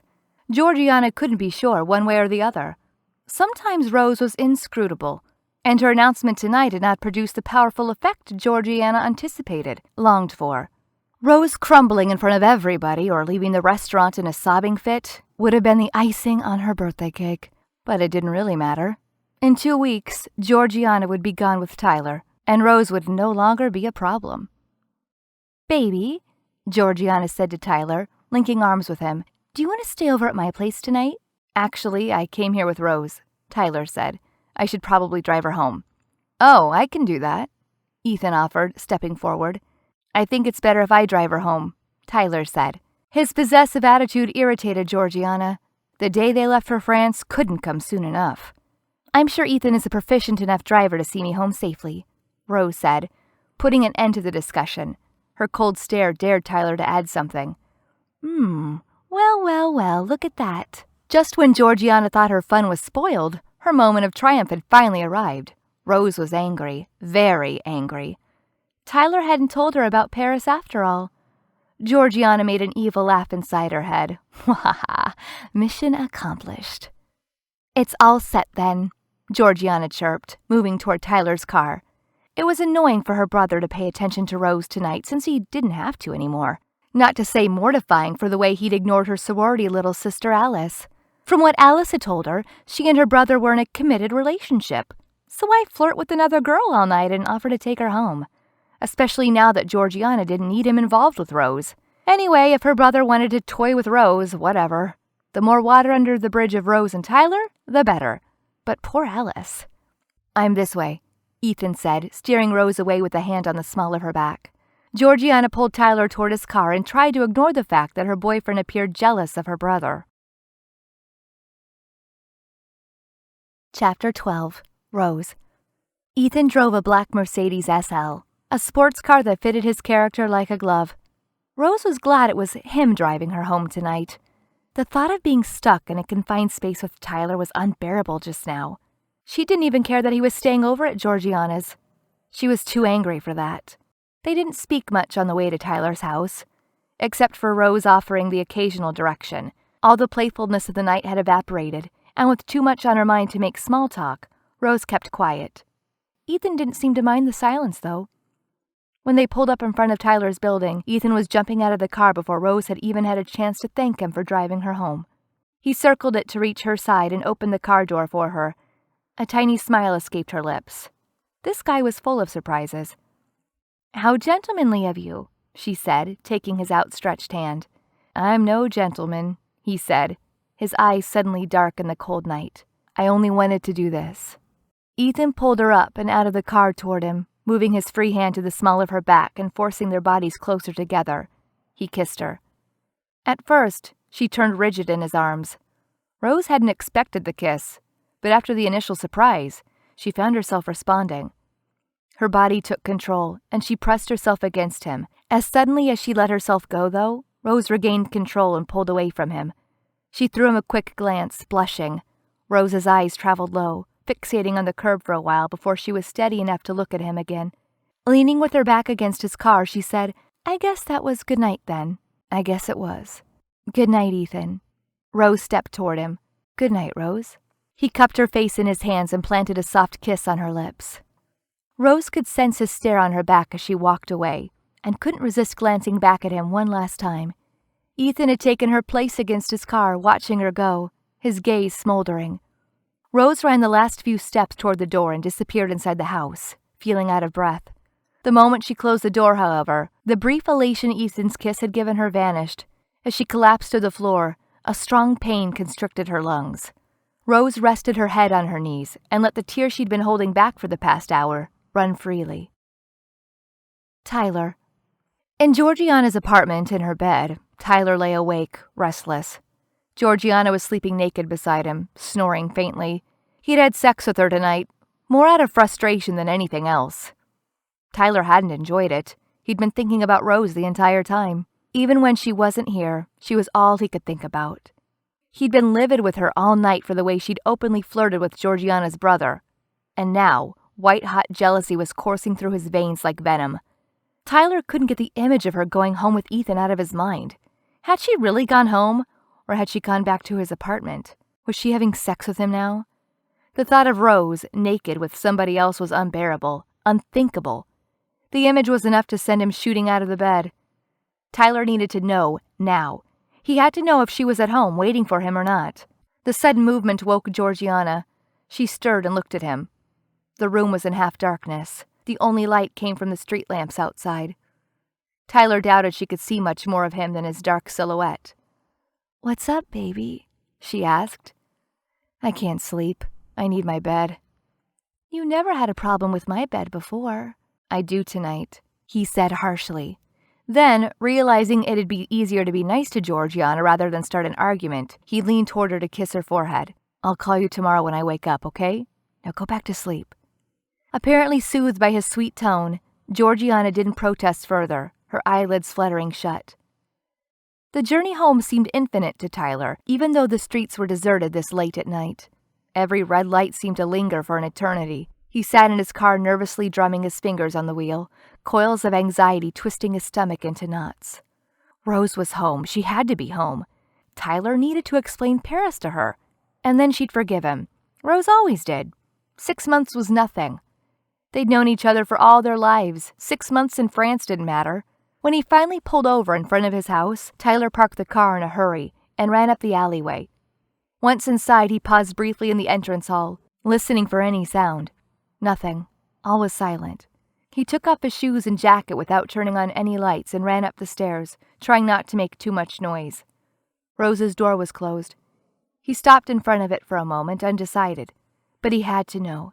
He turned the knob slowly, again careful not to produce a sound. Tyler peered into the room filled with trepidation. The lights were all off, and the curtains closed, but his eyes were already used to the semi-darkness, and he could distinguish the slim outline of a body lying on the bed, curled up under the covers. Rose was home. Of course she was home. Relief washed over him. How stupid had he been to think she would have gone home with that dude? Rose loved him. She'd be angry with him in the morning, sure, and would probably yell at him, but she'd always be there for him. Tyler went to bed, the most relaxed he'd been the entire week. Everything would be fine. Chapter 13. Rose. Rose cried herself to sleep and woke up the next morning feeling miserable. A few groggy seconds passed before Rose remembered why she was in such a terrible mood. Tyler was moving to France with Georgiana. At the thought, her stomach churned, and Rose pressed her lips together, trying not to gag. What now? She'd have to move out at once. The realization made her even angrier. In one swift move, Georgiana was going to get everything she wanted. Rose hated her like she'd never hated anyone in her entire life. Her loathing of Georgiana was interrupted by the sound of the toilet being flushed. Tyler was home. Rose's heart skipped a beat. When had he returned? What was the time? 7:45. What was Tyler doing home so early? Rose couldn't talk to him, not a mere few hours after learning the truth of where she stood with him. In fact, her plan was to sneak out of the house before he got back from Georgiana's place and return long after his bedtime. What was she going to do now? Rose wasn't ready to face him. She didn't want to see him at all. Her heart felt like it stopped altogether when a faint knock sounded on her door. Shoot, what now? Rose didn't move. She didn't breathe. The knock came again, louder this time. A shiver ran down Rose's spine, and she lifted the covers higher over her head, as if they could shield her from Tyler. Rose? Tyler's voice came tentatively from the other side. Rose, I know you're in there. How did he know? Rose, we need to talk. Oh, so now he wants to talk. Go away, she shouted, jerking out of bed. No chance of being embarrassed as she was wearing a baggy t-shirt and long pajama pants. Rose, I'm coming in. Tyler came into the room, dressed in a white t-shirt and gray sweatpants. I don't want to talk to you, she said. They faced each other, standing on opposite sides of her bed. Rose, please, I had no choice. She'd expected this excuse and was ready for it. Oh, really? She snapped. And what exactly stopped you from telling me you were moving to France with your girlfriend? That's not what I meant. Why didn't you tell me? Why? Rose yelled, hysterical. Oh, yeah. Because you wanted to keep screwing me until you left. You're a jerk. Rose, please, it's not like that, and you know it. I wasn't expecting any of this to happen. Professor Hendricks summoned me into his office last Monday to tell me Montgomery had backed out of the French scholarship, and that, if I wanted to, the spot was mine. But since the program started in 3 weeks, I had to give him an answer right then. And you know how much I wanted that scholarship. So I said yes. I didn't even know Georgiana was also going until I'd already accepted. That witch made this happen, didn't she? How? Rose could hear the venom in her voice, but she didn't care. I don't know. Both Montgomery and Brown withdrew from the exchange program at the last second. Georgiana must have had her father involved. I'm guessing he offered them something to give up their spots. Did you sleep with her? Rose hissed. What? Tyler seemed thrown off balance by the fury of her question. Last night. Did you have sex with her? It was the first time Rose asked him, and she had a hunch it was also the wrong time to ask. Tyler looked at her with a desperate expression. You bastard. Rose started to sob. Rose, please, it didn't mean anything. I was thinking about you the entire time. How many times had she heard that same plea? Every time he cheated on one of his girlfriends and had been caught. Oh no. She'd become one of his girls. The thing she'd feared the most had become true. Get out, she commanded. I don't want to talk to you. I don't even want to see you. Rose, please, get out. Rose, I said get out, she screamed. Tyler, Tyler had never seen Rose this mad, and to be honest, she was scaring him a little. So he did as she asked and gave her space, resolving to talk to her later once she calmed down. He never got the chance. In the next few days, Rose became a ghost. She left the house at dawn and always came back after midnight. When he waited for her, Rose ran from the entrance door to her room, ignoring his calls as she locked herself inside. One night he camped outside her bedroom, determined to catch her before she left the next morning. But he fell asleep on the floor as he kept vigil. When Tyler awoke the next morning, Rose was gone. She must have stepped over his sleeping body and left without waking him. Even outside the house, he couldn't find a chance to talk to her. Georgiana shadowed him everywhere, and he was never alone long enough to seek Rose out.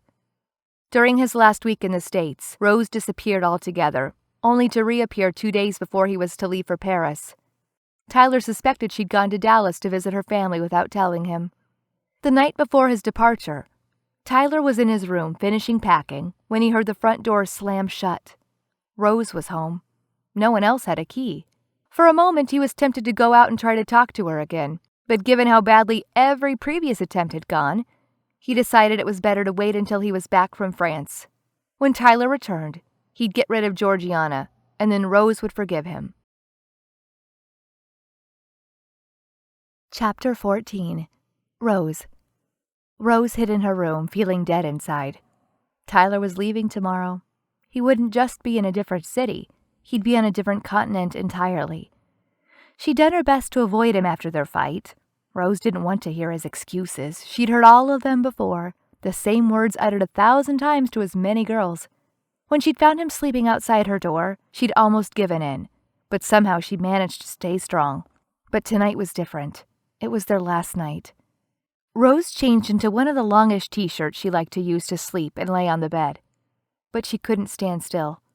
On impulse, she got up, crossed the hall, and burst Tyler's door open. He was already in bed, his hand halfway to the table lamp, ready to turn it off. Tyler looked up at Rose, surprised. "Oh, so now you're talking to me?" he asked. "No," she said, removing her t-shirt in one swift motion. "Not talking." Afterward, Rose spent the night awake on the bed, staring at the black ceiling and listening to Tyler's deep breathing as he slept beside her. When she got scared he might wake up, she snuck out of the bed.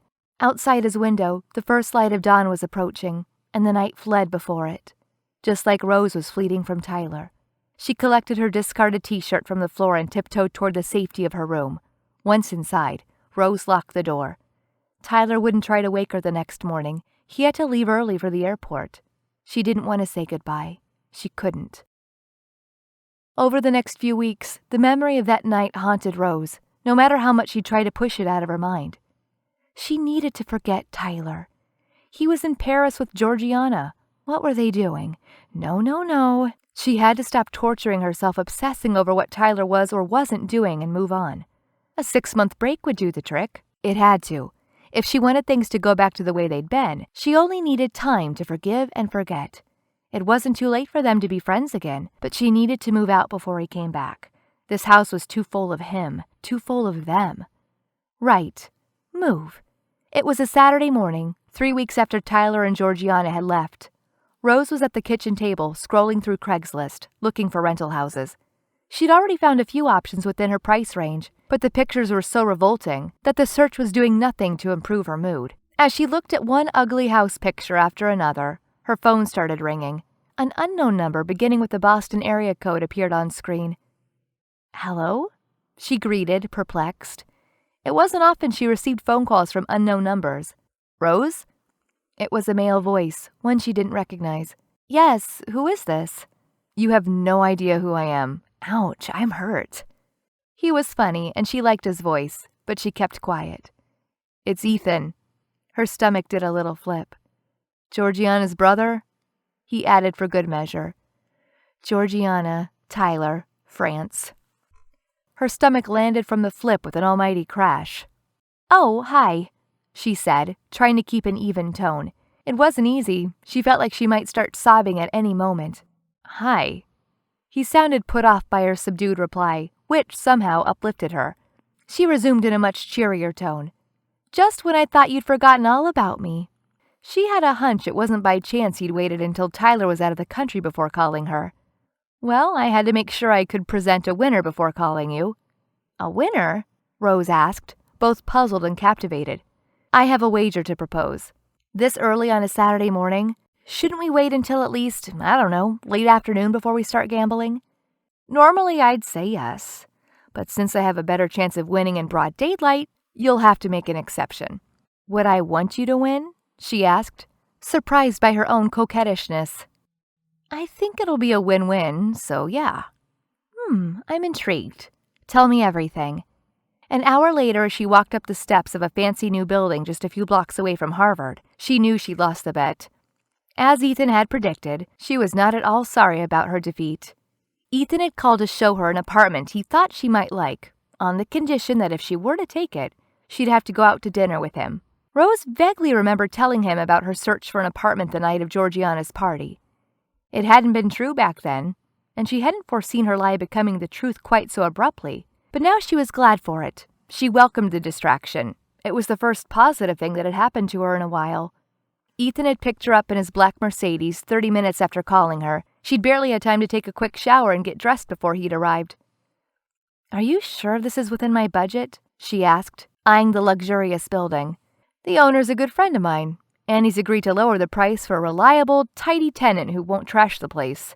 Ethan explained, shrugging. A lot of rich, spoiled frat boys want to live here, but they're trying to keep them out of the building and make it more of an adult community. How do you know I'm not a crazy party girl? Are you? Ethan called her bluff. No, she admitted, unsettled by the X-raying of his light blue eyes. Shall we? He asked, holding the door open for her. The apartment was perfect, just perfect. It was a spacious one-bedroom with one wall made entirely of floor-to-ceiling windows. The kitchen was ultra-modern, brand new, and had a huge island that overlooked the dining table and part of the living room. The bedroom was bigger than the one Rose was occupying now and had a walk-in closet. Even the bathroom was cozy with all new counters and sinks and furnished in a minimal style that suited the place. Both the furniture and walls were painted white with splashes of warm gray and wood accents. Compared to what was on Craigslist, this place was a palace. Rose could hardly believe her luck. Do I take it we have a date? Ethan asked when she finished examining every inch of the apartment. When can I move in? She asked, beaming. Next weekend. I'll have you sign some papers, and it's a done deal. You don't need to check with my owner? Nah, I had you pre-approved. Confident, are we? He smiled dashingly. When do you want to go out? Ethan asked once the paperwork was taken care of. You're the winner. You call the shots. Next Friday? Something dangerous fluttered in Rose's belly. Next Friday it is, she said. Chapter 15.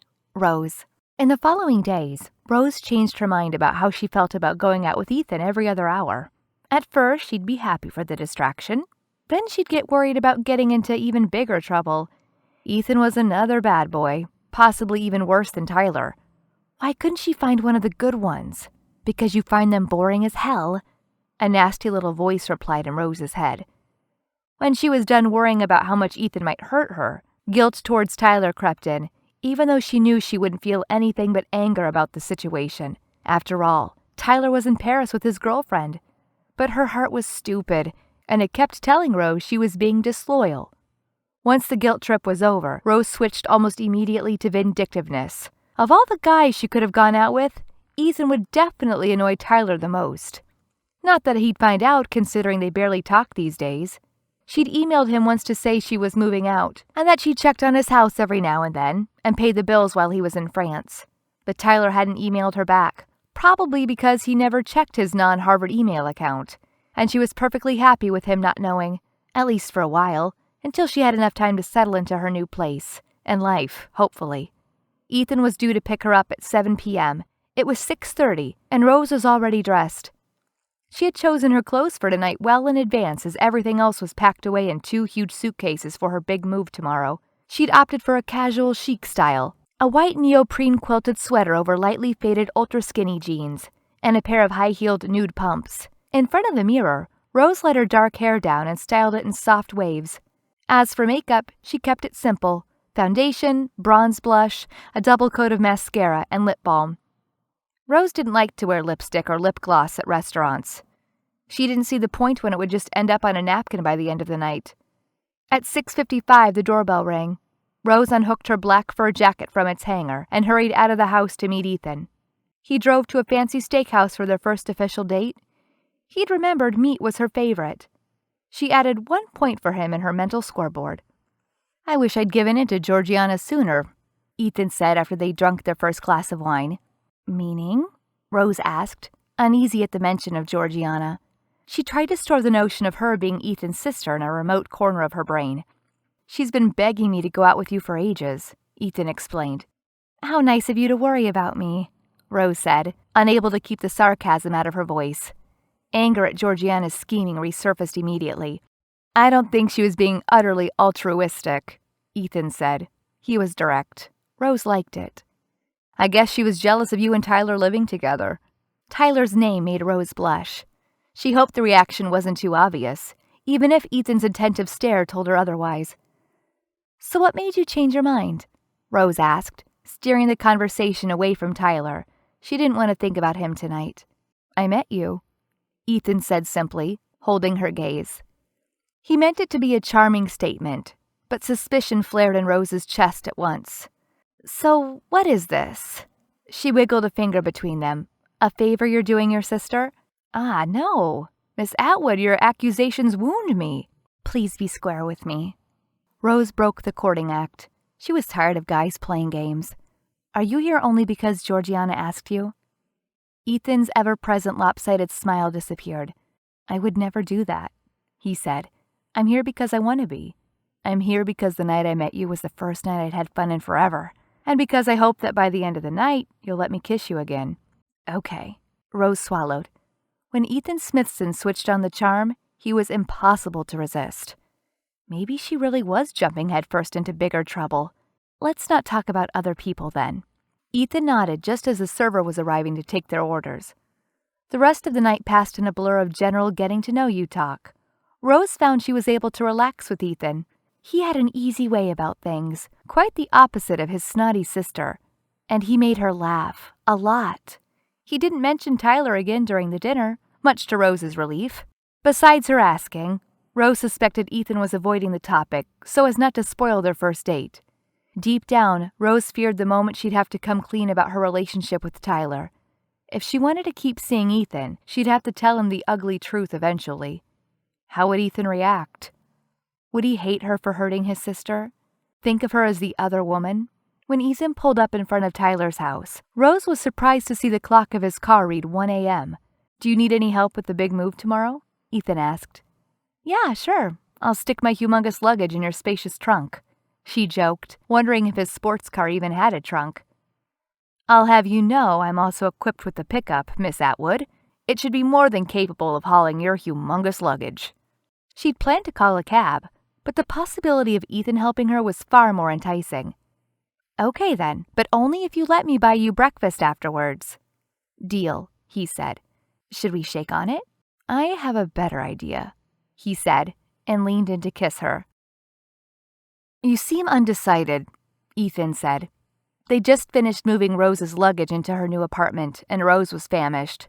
"Well," Rose said, shifting her gaze between the two sides of the road, "I love Starbucks coffee, but I prefer donuts from Dunkin' Donuts."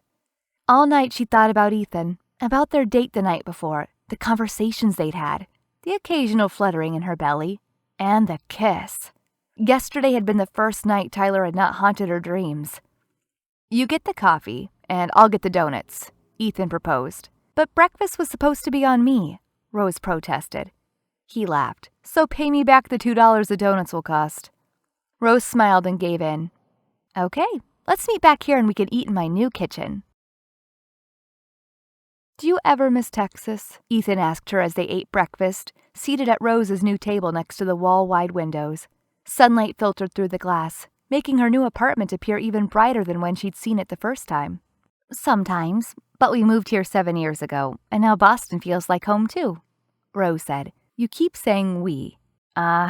Rose said, embarrassed. "Bad habit." "Some other bad habits I should know of?" Ethan's question was vague enough, But the "is there something going on between you and Tyler" subtext was all too clear. "Who am I talking to?" Rose asked. "Georgiana's brother or just Ethan?" "Just Ethan," he replied, and somehow Rose trusted him. "Tyler is my best friend. We managed to stay just friends for a long time." "Past tense?" "Past tense," she confirmed. Ethan didn't press her. He waited for her to tell him more, or not tell him anything. This made her even more confident she could open up to him, and she did. Rose told him everything. She started with Marcus, and ended up with the disaster the last couple of months had been. "And now you probably hate me because Georgiana is your sister and I've been horrible to her." "I don't hate you," Ethan said, though he'd gone rigid in his chair. "I know my sister's not an angel, but she doesn't deserve to be cheated on. Still, I'm not angry at you. How could I be? You weren't the one cheating on Georgiana. Tyler's the bastard who was playing both of you like that. He's lucky he's on another continent." Rose's cheeks were beyond red at this point. "Do you think she knows?" she asked, not daring to look him in the eye. "From what Gigi told me, she's almost certain." "And she doesn't care?" "My sister's peculiar like that," Ethan said noncommittally. "Georgiana has decided she wants to be with Tyler, and as long as she gets what she wants, she doesn't seem to care if he wants to be with her or not." "So you don't hate me for hurting her? Are you sure?" "As I said, you aren't the one who's in the wrong here. That Tyler dude, though, him I hate. I could snap his neck." "Do you love him?" "I do," Rose said sincerely, "but I'm not sure if I'm in love with him. Our relationship is too complicated to trace a line where the friendship ends and the love starts. But what we did was a huge mistake, and I hope we can find our way back to being just friends." "What about you? Anyone I should know about?" "Not really." "What about the blonde girl at Georgiana's birthday?" "The one glaring at me," Rose silently added. "What was her name?" "Alice." "Alice, right. Are you still seeing her?" Ethan shrugged, meaning yes. "The night we met, did you go see her after you dropped me off?" Rose pressed.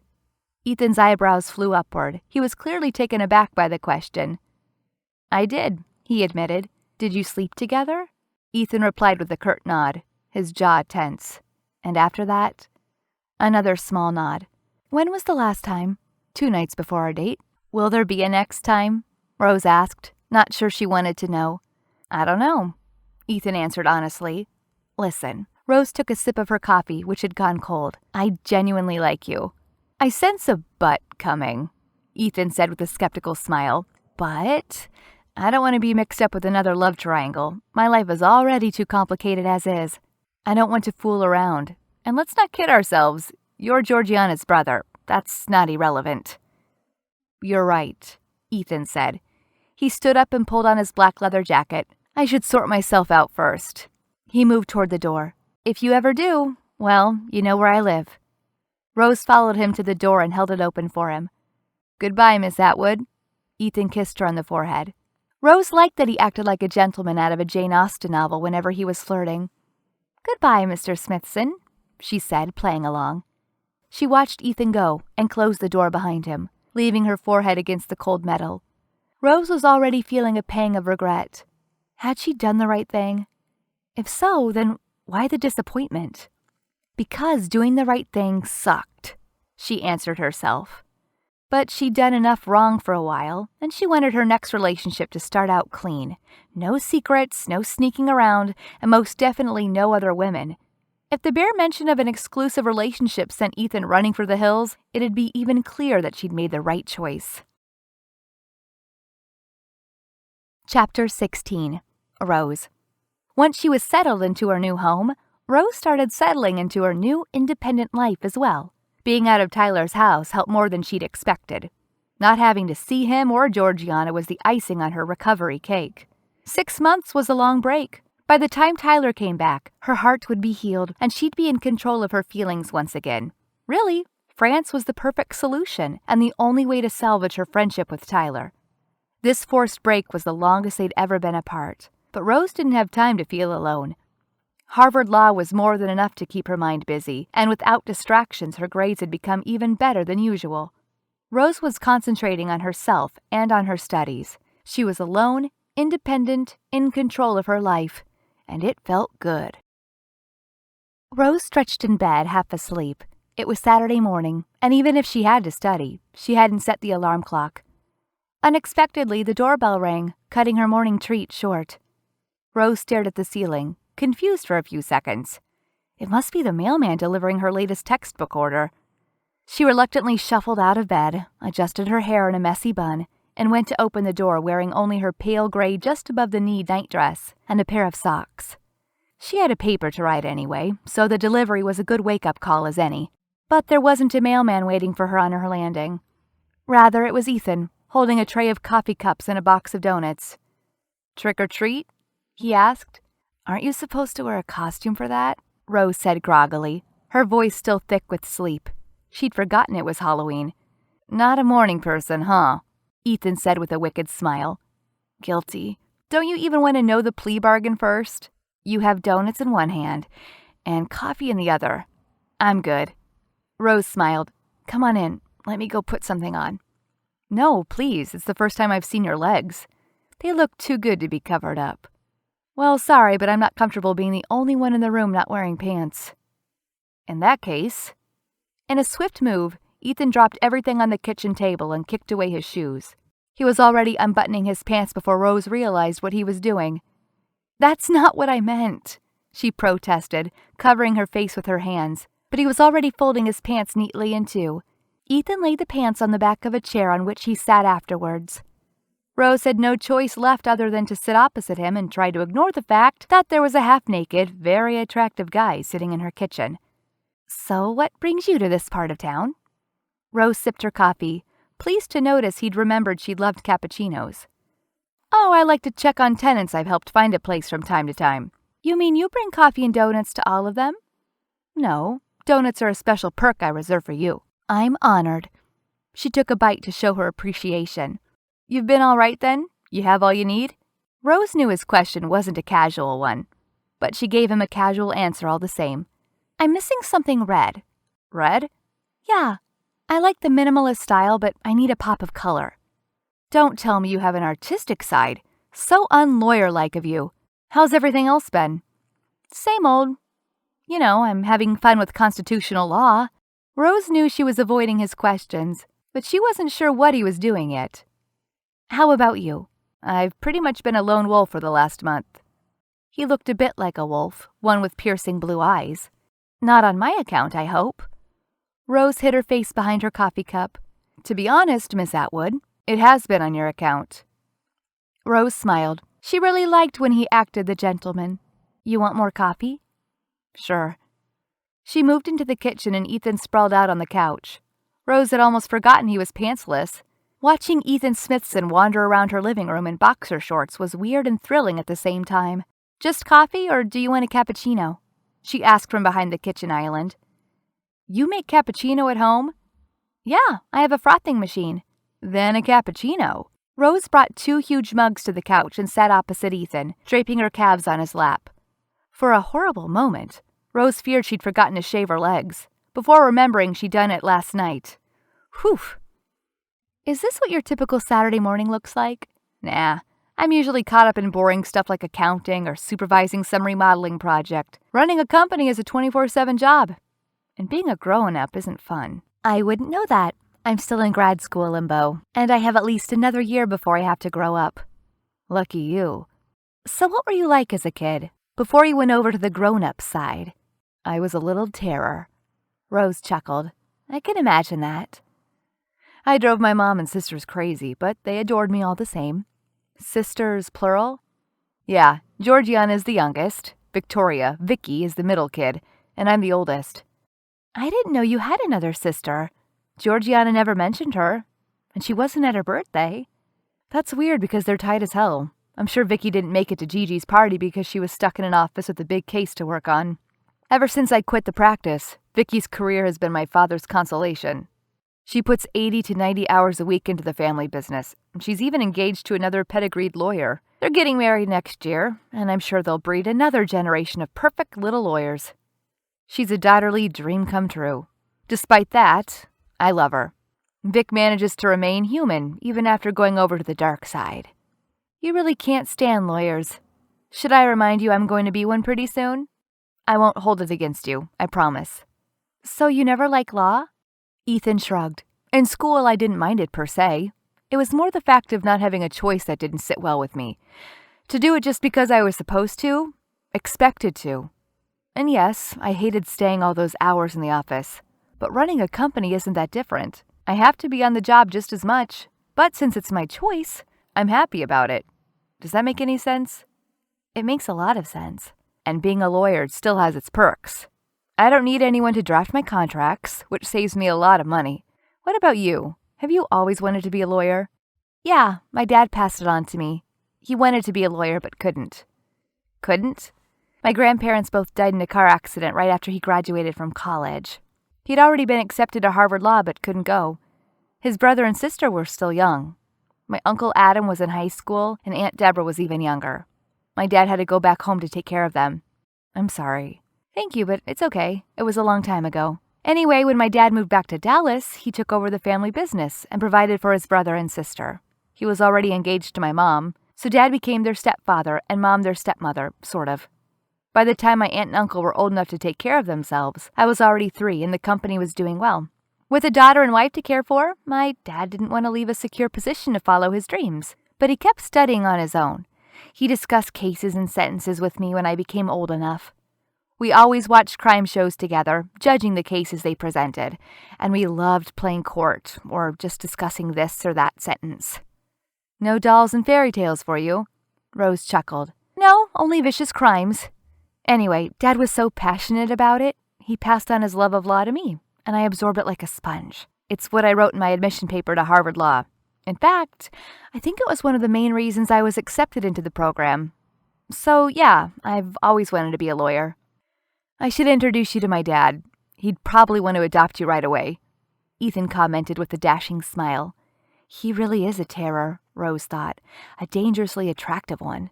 She tried to speak evenly when she asked her next question, the one she'd been burning to ask since he'd arrived. So you've gone solitary just for me, huh? May I ask why? You've piqued my interest, Miss Atwood. How so? For one, you look adorable with a faux mustache. Ethan leaned in to wipe it away with his thumb. Uh-oh, too close, she thought, and then he was kissing her. Rose let herself melt into the kiss, even knowing she shouldn't trust Ethan. She'd done some asking around in Georgiana's inner circle of friends, and they'd all confirmed he was a big player. But even against her better judgment, she felt secure in his arms, so she let him drop their mugs on her coffee table and let herself go without thinking, without being in control. And it felt even better. Chapter 17. Ethan. You look worried, Ethan said, watching Rose dress herself self-consciously hiding behind the couch. He couldn't help thinking she was even more adorable when she frowned. I was just wondering if you're going to give me a speech now. Meaning? Ethan snatched his pants, pulled them on, and started buttoning up his shirt. I ran a background check on you, Mr. Smithson, Rose said. You have quite a reputation. Ah, Miss Atwood, you don't do me justice. He flashed Rose his most dashing grin.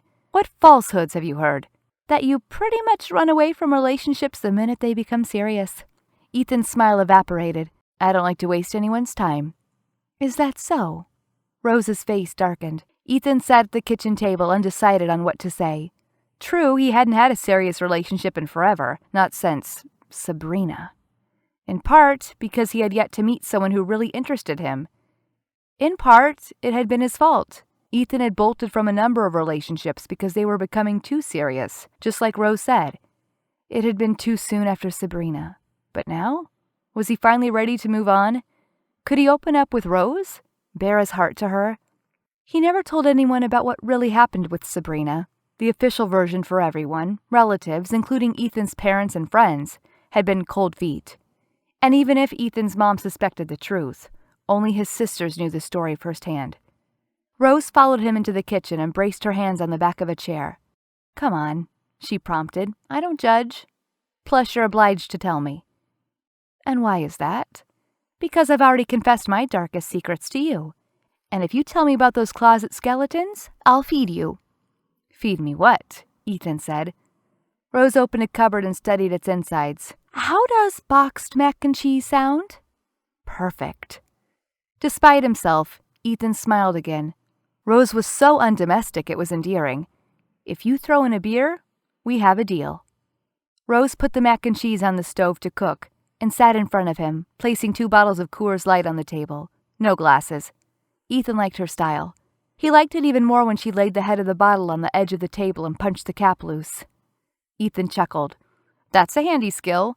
Dorm-earned skills," Rose joked. "I don't want to know." Ethan really didn't. Thinking of Rose in a college dorm made him jealous. He was already becoming territorial and didn't like just how much. Rose smiled, passed him the open bottle, and repeated the procedure with the other. Once done, she lifted the second bottle in a cheers gesture and said, "Mr. Smithson, you owe me a story. Would you rather have the short or long version?" Rose steadied him, took a sip of beer, and said, "Short, please." Her name was Sabrina, and we were engaged. Not a distant future thing. We had the whole marriage shenanigans going. Booked venue, sent invitations. She had a dress. Ethan winced at the memory. Anyway, one sorry evening 3 months before the wedding, I came home early and found her in bed with the best man. Bit cliché, I know. Ethan hid his pain behind sarcasm. Now they're married. They moved to New York about 2 years ago. "I'm sorry," Rose whispered. "No need to be. It was a long time ago. But now it takes me a little longer to commit to anything or anyone. When a girl starts talking rings after 3 dates, I tell her I'm not marriage material and we usually part ways." "That's so cynical." "More fair. So where does this leave us?" "Not sure what you're asking." Ethan shrugged. "Where do you want it to leave us?" "Here's what I think." Rose scrunched her face, trying to order her thoughts. "I'm tired of investing in relationships and people who walk out on me. I'm not saying we should define anything today. I only want to know if we start going out and if things get serious, you won't bolt just because. Do you think you can keep an open mind?" "I think your mac and cheese is burning." Rose threw herself at the pot to salvage whatever was left of the pasta. Not much from the smell of it. "It's ruined," she sighed, turning towards him. Ethan stood up and wrapped his arms around her waist. "How about I take you out to lunch?" Rose tilted her face upward, and her beautiful dark eyes met his. "And where would you take me?" Her question had nothing to do with food. Neither did his answer. "You can trust me." 4 months later. Chapter 18. Tyler. Tyler was nervous, edgy as he walked up the steps of Rose's new building. He hadn't called her to tell her he'd stop by. Heck, she probably didn't even know he was back from France. He'd deliberately chosen not to give her warning. What if Rose refused to see him? Tyler couldn't wait a minute longer. One night home without her had been enough. When his plane landed, he had to use all his self-control not to go to Rose in the middle of the night the moment he set foot in the U.S. Instead, Tyler had settled for leaving home super early the next morning. As he reached the building entrance, a chill wind blew on him from behind, the air even crisper than usual for January in Boston. Tyler warmed his clenched fists by puffing hot air into them and opened the heavy door. He searched the hall for the elevators. Rose should be on the 2nd floor, apartment 2B. His heart wouldn't stop beating hard in his chest. 6 months away from Rose had seemed to last forever. He didn't want to spend a minute longer away from her, and today he'd tell her. Tyler would fix things between them. After reading the move-out email 2 months after Rose sent it, Tyler had panicked. Rose was leaving him. He'd almost jumped on the first plane for Boston to tell her to stop pushing him and come back home.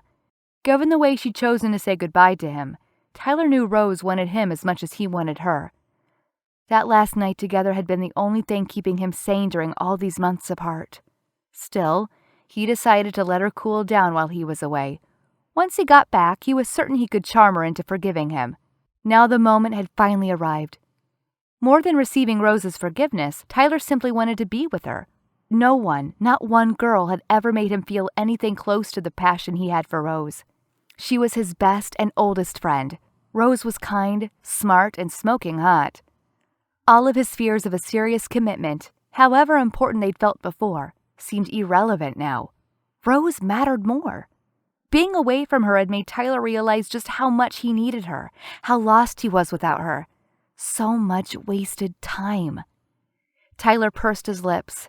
Yesterday had been the last lost day. Today he'd tell her he was in love with her, and everything would be fine.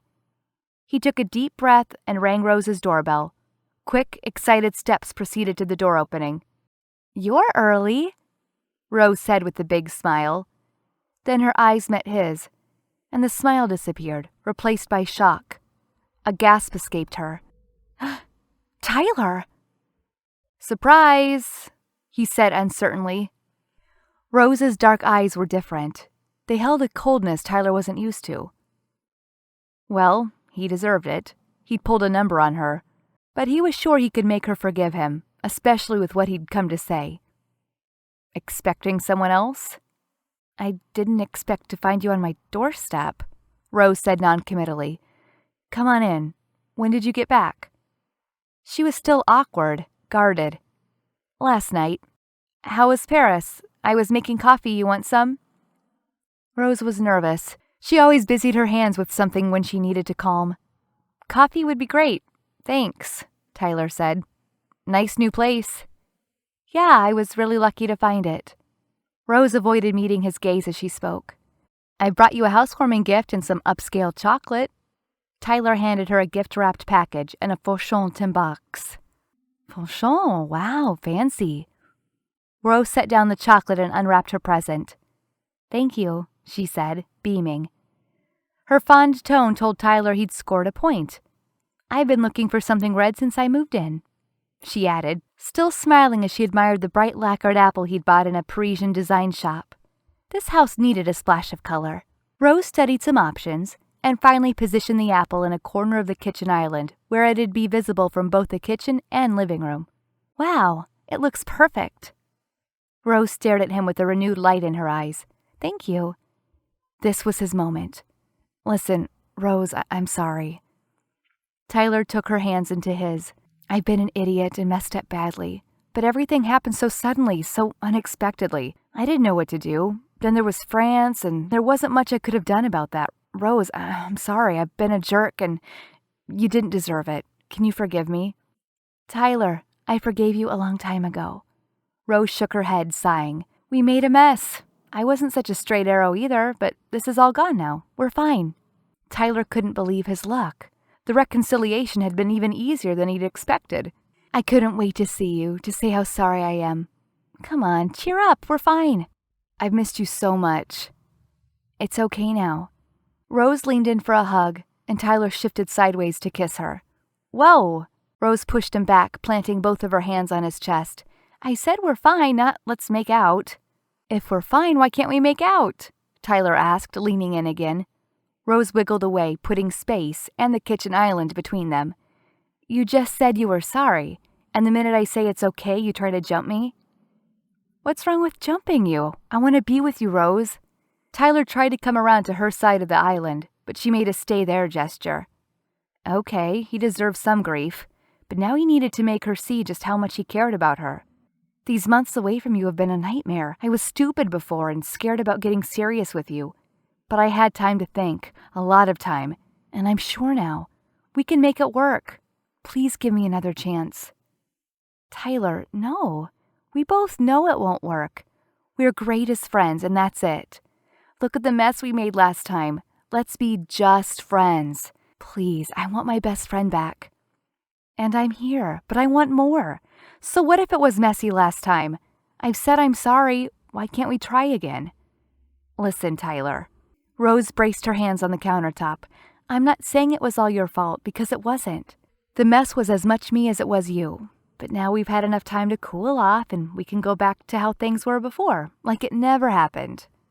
But I can't pretend, and I don't want to. Rose, I've spent the last 6 months thinking about you, and only you. I don't want to be friends with you. I want everything, the whole package. I've never felt like this about anyone else. That's because you're my best friend, and we've known each other forever." "Tyler, listen, please. We can't be anything more than friends. We just can't. It'd never work." "I'd make it work. I can't go back." Tyler paused. "Rose, I love you. I'm in love with you." Chapter 19. Rose. Rose stared at Tyler, shell-shocked. She dreamt of hearing those exact words for over a decade now. Tyler in love with her. A dream come true. Only reality didn't feel as right as the dreams. Thinking about it, she hadn't daydreamed about being with Tyler for some time. Her heart had been somewhere else. A flash of blue eyes invaded her mind. Ethan's eyes. Georgiana's eyes. Rose sobered up at once. "How did Georgiana take the news?" Rose asked, crossing her arms over her chest. "Georgiana?" Tyler seemed dumbfounded. "What does Georgiana have to do with any of this?" "I'm just curious. After all the strings she pulled to organize your romantic gateway in France, she must have been pretty stone-faced when you dumped her." Tyler stared back at her in confusion. "You did dump her, didn't you?" Rose pressed. The dark shadow that passed over his face was enough of an answer. "This is exactly why it'll never work," Rose said, turning away. "Rose, if this is about Georgiana, don't worry. I can break up with her in a second." "So why haven't you already?" "Rose, it would have been awkward. We were in Paris, living in the same house." "And did you sleep with her while you were in Paris, living in the same house?" Again, she could read the answer on his face. Don't say it didn't mean anything." Tyler stood silent, petrified in the middle of the living room. "But Rose, I didn't cheat on you. It's not like we were together. If you give me a chance, I would. It doesn't matter if we were together or not, don't you see?" Rose could hardly keep it together. Tyler's declaration of love had thrown her off, and now he was making her so angry. Rose didn't like how worked up she was getting. "You say you're in love with me. You say you've spent 6 months thinking about me nonstop. But that didn't stop you from sleeping with your girlfriend, and that's the problem." "But we weren't together," Tyler protested. "It's irrelevant. Love should be enough for you not to want to fool around with whoever else is available." Rose's voice trembled. "You shouldn't want to sleep with other people if you're in love with me. Period. You're not being fair. Why can't you give me another chance?" "Because if you blew it, then we'd be over for good, and I don't want that. Plus," Rose hesitated just for a moment, "I'm kind of seeing someone else." "Who?" Tyler was suddenly cold. "Ethan." The name took a moment to register, and Rose witnessed the shock in Tyler's eyes when it did. "Georgiana's brother?" Tyler hissed. "Are you kidding me? He's a bigger player than I am."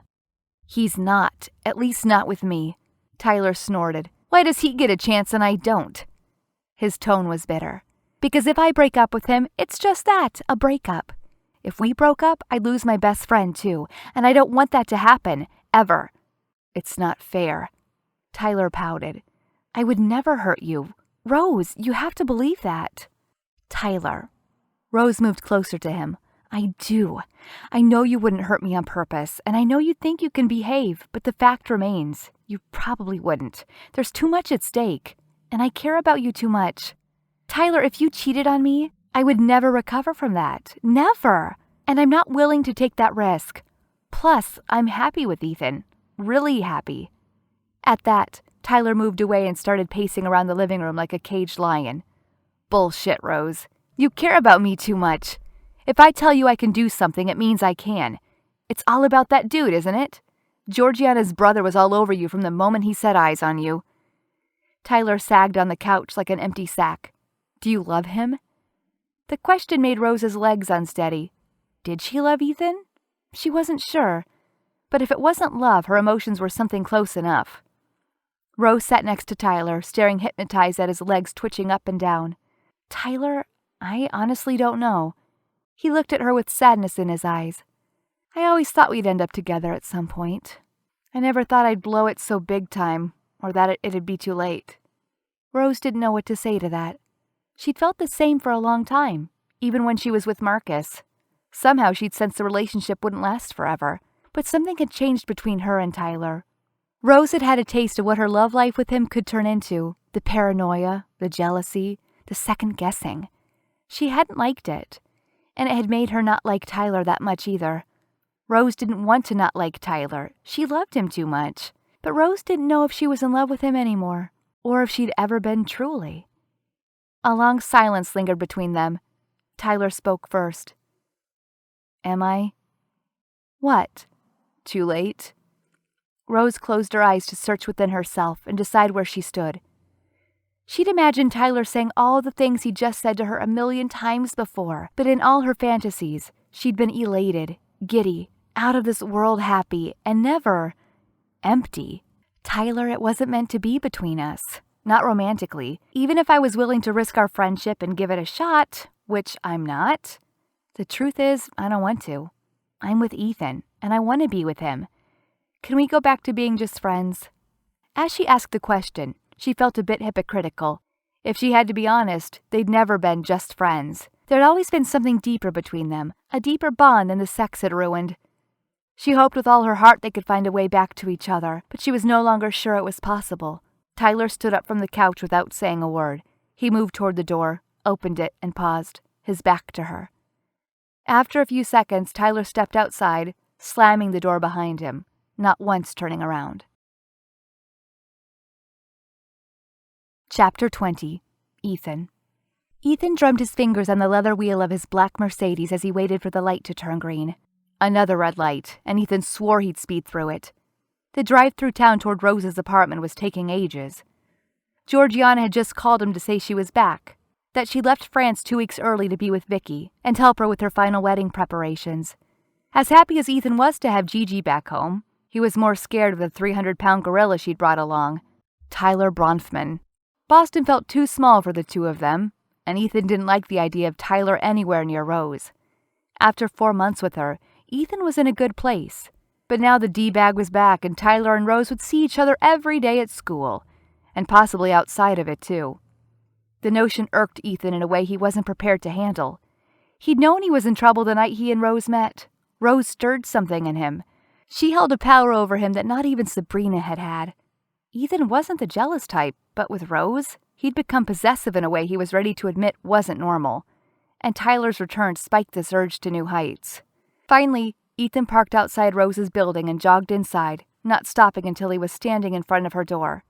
When Rose answered, she had puffy eyes. "Have you been crying?" Ethan asked, entering the apartment. What happened? At once he noticed a vivid red apple on the kitchen island. He didn't like the new addition. The thing was too red, too in your face, offensive almost.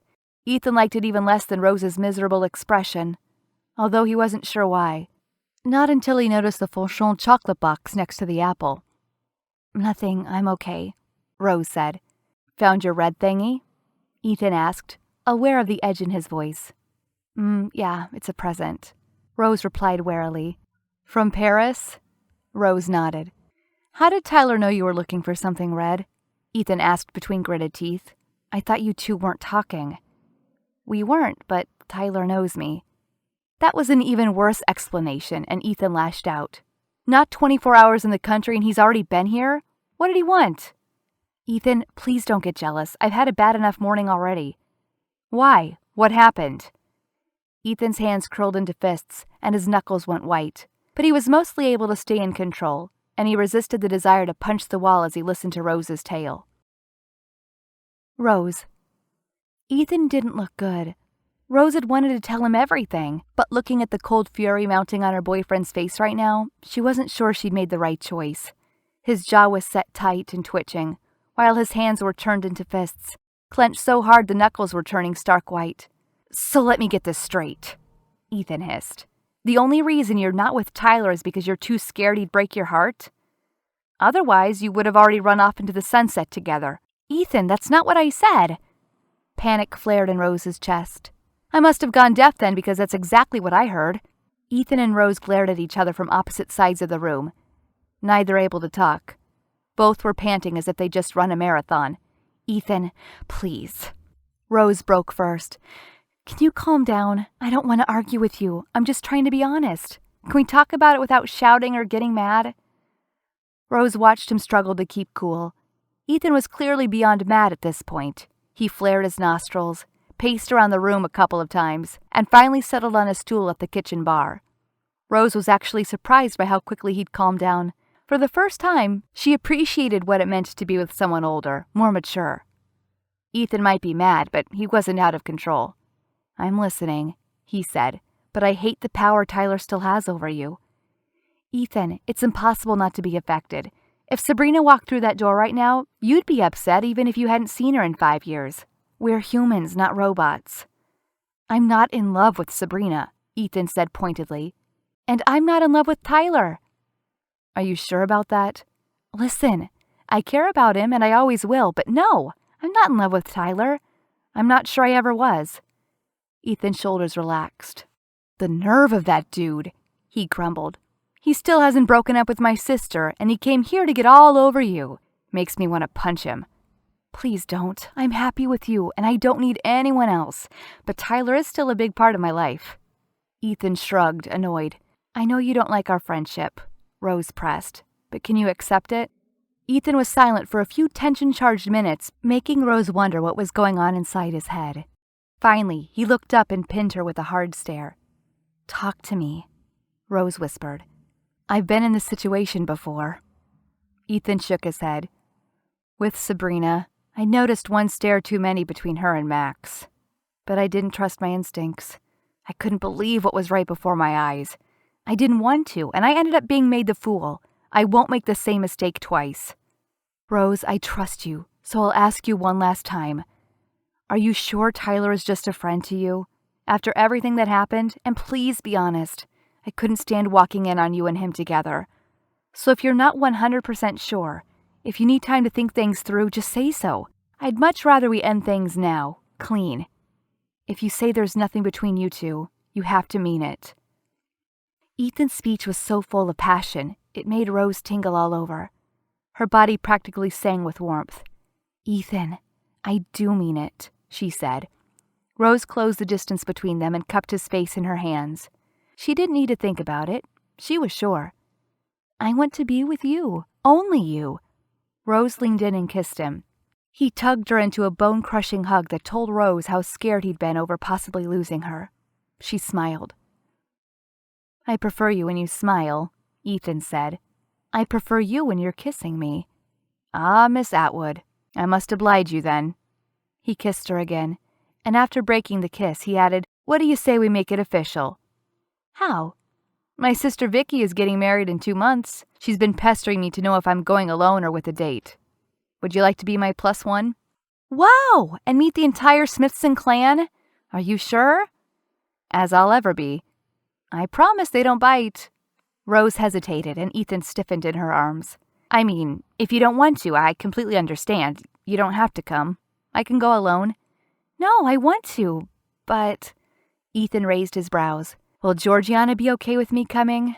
I mean, I don't want to create an awkward situation at your sister's wedding. Everyone in your family should be relaxed and able to enjoy the day, Georgiana included, if she still hates me. As long as she's with Tyler, I don't see why she should have a problem. You think Georgiana will go with Tyler? She already told Vicky she would. And don't you think that's going to be even more awkward? To be honest, I don't care. Georgiana is my sister, and you are you. If we stay together, you girls will have to learn how to talk to each other while keeping your claws sheathed. And I want you to meet my family. I don't have claws, Rose protested. You sure? Mm-hmm. So you're coming? I guess so. I mean, it's only a day. How bad can it be? Oh, I should have said the wedding is on Martha's Vineyard. For the entire spring break. You bastard. I'm sure you can survive. Isn't the middle of March too early to go to Martha's Vineyard? What can I say? My family is weird, and Vicky loves the island at the end of winter. How can a wedding last for a week? I've no idea. Ethan tucked her in closer to him, and Rose felt reassured that with him by her side, she could endure an entire week of Georgiana, and maybe after France, Georgiana didn't hate her so much. Rose could only hope. Chapter 21. Georgiana. Georgiana pulled on a hairband to keep her hair out of her face. Can I use your concealer? She asked Vicky. They were doing their makeup in Vicky's hotel room on Martha's Vineyard, the same way they used to when they were younger and both lived with their parents. A giant mirror lined the upper half of a wall with a cozy shelf underneath that now resembled a beauty booth. Downlights in the ceiling completed the setup, making it better than a professional dressing room. Use this one, Vicky said, passing her a stick with a built-in brush. It's the best. Georgiana and her sister shared the same pale complexion, dark hair, and sparkly blue eyes. Same as Ethan, same as their father when he was younger, before stress and age turned his hair to white. Georgiana flicked the brush all around her eyes, and while she waited for her skin to absorb the liquid concealer, she turned in her chair to look at Vicky. What do you think of the stray? She asked. On their second night on the island, after a day of studying Rose and Tyler interact, Georgiana wanted a second opinion. "Come on, Gigi," Victoria said. "Rose isn't a stray. She seems perfectly nice to me." "She's a sneaky little hoe. I can't believe Ethan brought her here, and that he dumped Alice for that bitch." "Who's Alice?" "One of my best friends and my sorority little sister," Georgiana explained. "You met at Christmas, the year before last? Madison's friend who came to the house?" "Yeah, I remember her." "Anyway, Alice was dating Ethan when Rose stole him. That's what she does." "I don't know. What if Ethan was over your friend? After Sabrina, he's gone through so many girlfriends." "Exactly! So why stick to the stray?" "He must be out of his mind." "He seems a little out of his mind," Victoria agreed, but in a Sabrina out-of-his-mind way. Georgiana lowered the sponge she was using to apply foundation and threw her sister an evil glare through the mirror. "You think he's in love with her?" "Gigi, you're blind if you haven't noticed." "I hope he wouldn't be so stupid." "Why?" "I haven't seen Ethan this cheerful in years. You should be happy for him." "I would be if it was anyone but her." "Didn't you ask him to go out with her a while ago?" "Yeah, but only because he usually chews girls up and spits them out in the blink of an eye. I never thought he'd be so dumb to actually fall for her. And that was before he was dating Alice, anyway." Before her sister could reply, there was a knock at the door. Only one eye done, Vicky closed the mascara stick she was using and went to answer. "Hi," Madison, their younger cousin, said. "What are you doing here?" Georgiana asked. "I invited her." Vicky gave a pointed be good stare in the mirror. Madison blushed. "If you are talking, I can come back later." Jeez. Her cousin was such a pushover, Georgiana almost didn't enjoy teasing her. It was too easy. "Actually, yeah," Georgiana said. "We're having a private conversation, so if you don't mind." She made a shoe gesture. Madison was already turning toward the door when Vicky stopped her. "Don't be silly, Madison." Victoria took Madison's hand and made her sit in front of the giant mirror. "We were only discussing Ethan's new girlfriend." "Rose? She seems really nice." "Of course you think that," Georgiana snapped. Madison blushed again and lowered her gaze. While their cousin wasn't watching, Vicky slapped the back of Georgiana's head and mouthed, "Stop it," in the mirror. Aloud, she added, "I like her too." Madison lifted her head and gave a weak smile. "I prefer Alice, though." Vicky's eyes widened, making the lack of mascara in one even more obvious. "What's so special about this Alice?" she asked Madison. "She's my roommate and best friend," Madison confirmed. "It would have been super cool if she joined the family. Anyway, she has a new boyfriend now, so all's well that ends well." Georgiana rolled her eyes. "Quoting Shakespeare, Madison. Seriously?" She wondered how Alice could live with her cousin without shooting herself in the head. Madison was so boring. "Here." Georgiana passed Madison the liquid concealer. "Start with those awful circles under your eyes. You spend too much time locked inside reading poems." Madison made a grimace in the mirror, but did as she was told. Georgiana finished smudging eyeshadow on her lids before she said, "Anyway, you're both wrong. Rose is a horrible person." Vicky sighed, exasperated. "Oh, what is it you have against her?" "For one, as soon as her ex dumped her, she was all over Tyler. Even though he was with me, she moved into his house right away, and who knows what else she tried to do." "Rose and Tyler seem pretty cool toward each other," Vicky said, finally applying a thick coat of mascara on the missing lashes. "That's true," Madison said. "They barely spoke last night at dinner." "Which only proves my point," Georgiana continued. "Why did they argue? Probably because he's with me and not with her." "I don't know." Vicky shook her head. "To be honest, I don't like the way Tyler glowers at her brother every time they cross paths." "What are you saying?" "Just be careful," Victoria said. "I don't want you to get hurt." "So you think the stray is still after Tyler?" "Enough!" Vicky banged a hand on the shelf, making the makeup items bounce. "Stop calling her that. Or at least, don't let Ethan catch you." "All right. I'll call her by her full name then. Rosalind." Georgiana smirked. "How quaint." Vicky rolled her eyes. "Anyway, to answer your question, no. From the way she looks at our brother, she's not after Tyler." "Are you sure it's not Tyler who's after her?" Georgiana positively glowered at Vicky and noticed Madison shrink in her chair. Excuse me? Georgiana hissed. You're talking about my boyfriend. Tyler wouldn't be with me if he was into her. We're perfect for each other. And who knows, maybe in a year's time, it will be me getting ready for my rehearsal dinner. Or sooner, if her new plan worked. France had not been the success she'd hoped for. They had had a lovely time in Paris, with no arguments or troubles, but their relationship lately could be summed up as lukewarm. Tyler was slipping away from her, and even if she'd never admit it out loud, she suspected Tyler still wasn't out of reach from Rose's claws. So, at least for now, she tolerated Ethan's relationship with her, as it provided a sort of safeguard. But with a bit of luck, soon there'd be no doubts about whom Tyler belonged to, and Georgiana was confident Ethan would grow tired of Rose sooner or later. She couldn't wait for the time she'd be rid of the stray for good. Chapter 22. Rose. Rose shuffled around the dining hall of the hotel, hating that Ethan was not by her side for the social aperitif. But her boyfriend had a lot of friends on the island who he hadn't seen in months, and Rose couldn't demand he babysit her every second of the week. Still, she found it hard to socialize with so many unknown people. Not to mention she was on edge trying to avoid both Tyler and Georgiana. The wedding party was a certified minefield. On cue, Tyler walked into the room, and Rose navigated the other guests to disappear into the adjoining hall. Too busy with her escape to pay attention to other people, Rose bumped into someone. "Oh, I'm sorry," she said. "Please don't be. You must be the famous Rose." A distinguished man with trimmed white hair said, "I'm Ethan's father, Bradley Smithson. Nice to meet you." "Rosalind Atwood. Very pleased to meet you, sir." "The pleasure is all mine. It isn't often that our boy brings home a girl. Ethan tells me you're in your second year at Harvard Law. Have you already decided what branch of the law you want to follow?" "I'd like to work in litigation in the area of criminal law, sir." "Oh, interesting." Mr. Smithson chuckled. "I have a soft spot for criminal law myself. Many interesting cases. In fact, a couple of years ago we had this case on our hands." Mr. Smithson started outlining the grounds of the case, and Rose listened attentively. Was he putting her to the test? He must be. Why else would he discuss legal matters with her 5 seconds after introducing himself?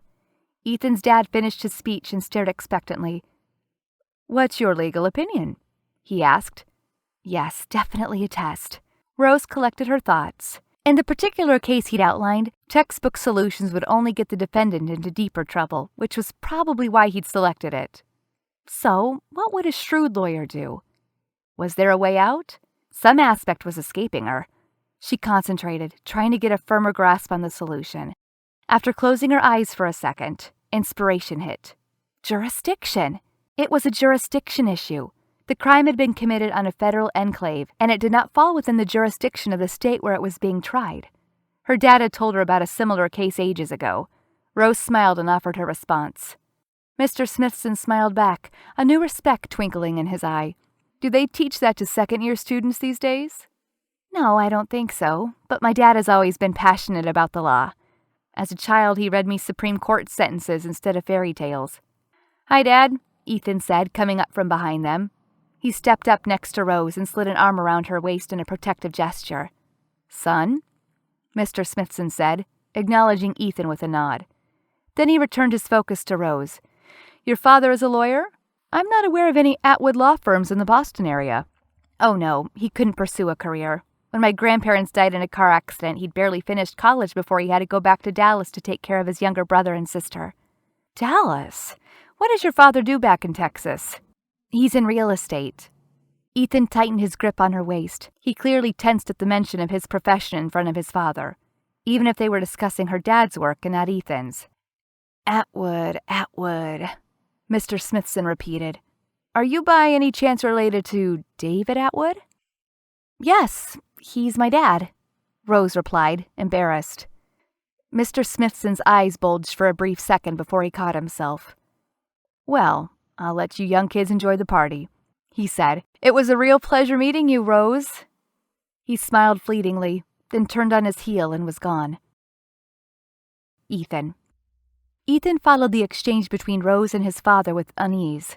Since he'd started his own business, his relationship with his dad had been hard, to put it nicely.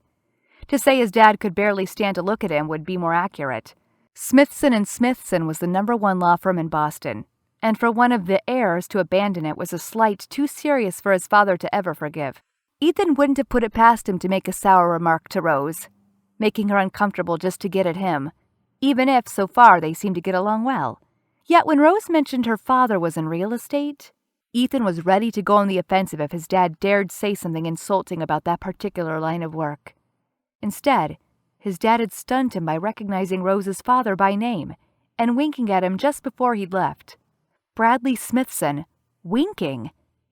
Dad had shown no comradeship toward him since he'd abandoned the law. What was up with him? Ethan looked at Rose, perplexed, and was even more confused when he found her blushing tomato red. "What was that about?" he asked. "Not now." She looked mortified. "I'll explain later."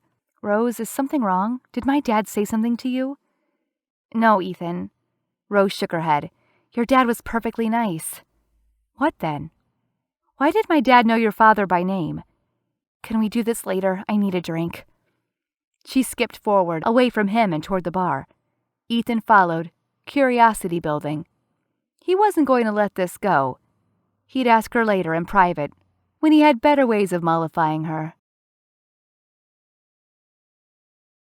Chapter 23. Tyler. Tyler paced around his room. He was hiding from Georgiana and still hadn't managed to speak to Rose. How would things come to this? He was trapped in a relationship he didn't want, but somehow needed. The only reason he remained with Georgiana, ironically, was to be closer to Rose. Like this week-long wedding. He'd agreed to come only because Rose would be here. Tyler had hoped he'd be able to talk to Rose, but Ethan stuck to her like a shadow. At least everyone was staying in separate rooms. Georgiana's parents were old-fashioned like that. He picked up the room's phone and dialed 9. "Reception, how may I help you?"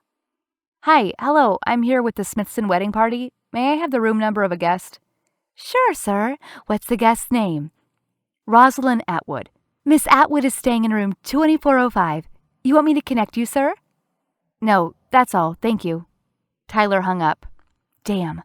Room 2405 was on the same floor as Georgiana's room. But he had to try. Tyler ruffled his hair in the mirror. Yeah, the bad boy look suited him, and walked out of his room. After waiting for what felt like hours for the elevator to arrive, Tyler hopped in and pushed the second-floor button. To his relief, there wasn't a soul in the hallway on the next floor. So why the anxiety? He wasn't doing anything wrong. And if someone caught him, hell, America was still a free country, wasn't it? 2401, 2403, there, room 2405. The door had a bell, but Tyler decided to knock since he didn't want to risk someone from an adjoining room hearing the bell ringing. When no one answered after a minute or so, Tyler knocked again. Was Rose not in her room? Was she still downstairs in the dining hall? That wasn't likely. When he'd left the party, Tyler had searched for her. Rose wasn't downstairs. Rage seared his veins. Was she in Ethan's room? Tyler knocked once more, louder this time, so that if Rose was inside, it would be impossible not to hear. "I think you have the wrong room," a deep voice said from behind, making Tyler jump. "My sister is 2 doors down the hall." Tyler turned around to meet a stare of manly hate. Ethan had a black expression that told Tyler the dude was more than ready to fight. He wouldn't mind knocking out the old guy, but instinct suggested the move wouldn't score him any points with Rose. The two men stared at each other aggressively for a few seconds, until Tyler finally broke eye contact and moved down the hall without saying anything. He paused at Georgiana's door and looked back before knocking. Tyler watched Ethan go through the door that had remained shut for him, and a wave of resentment took over. He rapped his knuckles on Georgiana's door in a loud, vindictive knock. Not that Rose cared about anything, or anyone he did anymore. The knowledge made him livid. Rose. When Rose heard the first knock, she assumed it was Ethan. Only her innate sixth sense promoted her to have a look through the peephole before throwing the door open. Seeing Tyler standing in the hall outside froze her cold. What did he want? Rose couldn't go through another conversation like the one they'd had in January. Not here, not now. Even if they'd hardly spoken in a month and a half, it was too soon. Their friendship was still bleeding from 1,000 wounds, and they couldn't afford to add more fresh cuts. Plus, Ethan was going to be here any minute, and the three of them standing in a confined space together was a hell-no situation. Even through the glass's distortion, she could see Tyler's pained expression, and it killed her. She backed away from the door. Rose couldn't bear to see Tyler suffering like this. But what could she do? Nothing Rose could say right now would improve the situation. It'd only make it worse. The easiest thing was to pretend she wasn't in her room. If she didn't open the door, Tyler would go away, and they'd talk another time. Yes, this was the only sensible thing to do. But as another knock came, and then another, her heart churned. Rose willed Tyler to leave because it wasn't in her nature to shove him away over and over. "I think you have the wrong room." Ethan's voice sent a chill down her spine, and Rose glued her eyes to the peephole. Ethan and Tyler were glaring at each other like angry beasts ready to attack. "My sister is 2 doors down the hall," Ethan added, his tone as cold and hard as metal. Tyler's expression was murderous, not that Ethan's was all hearts and clouds. If Rose could magically dematerialize right now, she would. Her heart beat faster as the two stood there, glowering at each other. After what seemed like forever, Tyler finally left. A soft knock came immediately after, and she opened the door to let Ethan in. His stare was a wall of ice. "What did he want?" Ethan hissed. "I don't know." "I don't like it, Rose. I don't like it one bit." Ethan nervously paced around the room. "I don't care if he's a big part of your life or your best friend. If he keeps this shit going, I'm going to whack the bastard." "Ethan, calm down. Everyone's going to hear you if you—" "I don't give a shit if everybody hears." "But your sister." It'd be about time she opened her eyes. "Listen, Rose, I have to tell her. I can't stand that he's all over you while he's still dating her." "Tell her what exactly?" Rose said icily. "About you and Tyler, your history together.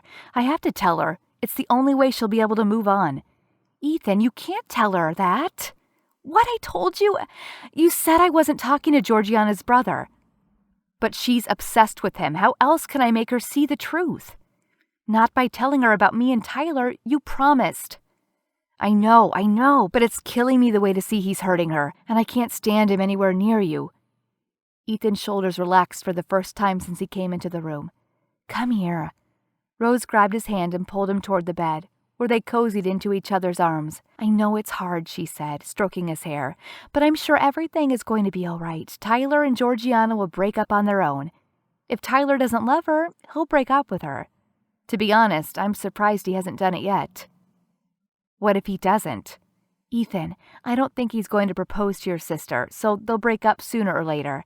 And when it comes to me, look, he's been spoiled his whole life. He's not used to hearing no. This is just a tantrum. It'll pass. He needs some time, that's all." "I still don't like it." "I know, and I'm sorry." "Don't be. It's not your fault." Ethan kissed her forehead. "But don't think you're so easy to forget." Rose scrunched her face. "You're adorable." Ethan showered her face and neck with tender kisses. "You even impressed my dad. I told you he'd want to adopt you." "Oh, come on. He was just being polite." "No, he wasn't. Rose, he winked at me. You must have done something to really impress him. And why did he know your father?" "About that." Rose flushed red. "Remember when I said my dad was in real estate?" "Mm-hmm." "I may have understated that a little. I mean..." Ethan looked at her questioningly. Rose hoped he wouldn't see her differently after she told him. "Let's just say his company is just shy of a Fortune 500. Ethan stared at her. "What? You're saying your dad's a real estate mogul and you're a billionaire?" "Pretty much." Rose's cheeks flared hot. She was sure her face was about to melt. "That would explain my father's approval. If I'd known you were an heiress, I wouldn't have rented your place to you at half price. You said the owner didn't want to have it go to frat boys." "More the owner wanted to get in your pants." "It's your apartment, isn't it? You sneak." "Me sneak? What about all that I have a low budget crap you pulled, Miss Heiress?" "I prefer Miss Atwood, and it's true I don't like to flaunt my dad's money around. I prefer to live on a reasonable budget until I can make a living of my own. And I don't like people knowing about my dad, because no matter what they say, they look at you differently once they find out." "I know the feeling. It was the same in school for me. Once my surname was public knowledge, I had a whole lot of new friends. I hated it." "So you get it?" "I do.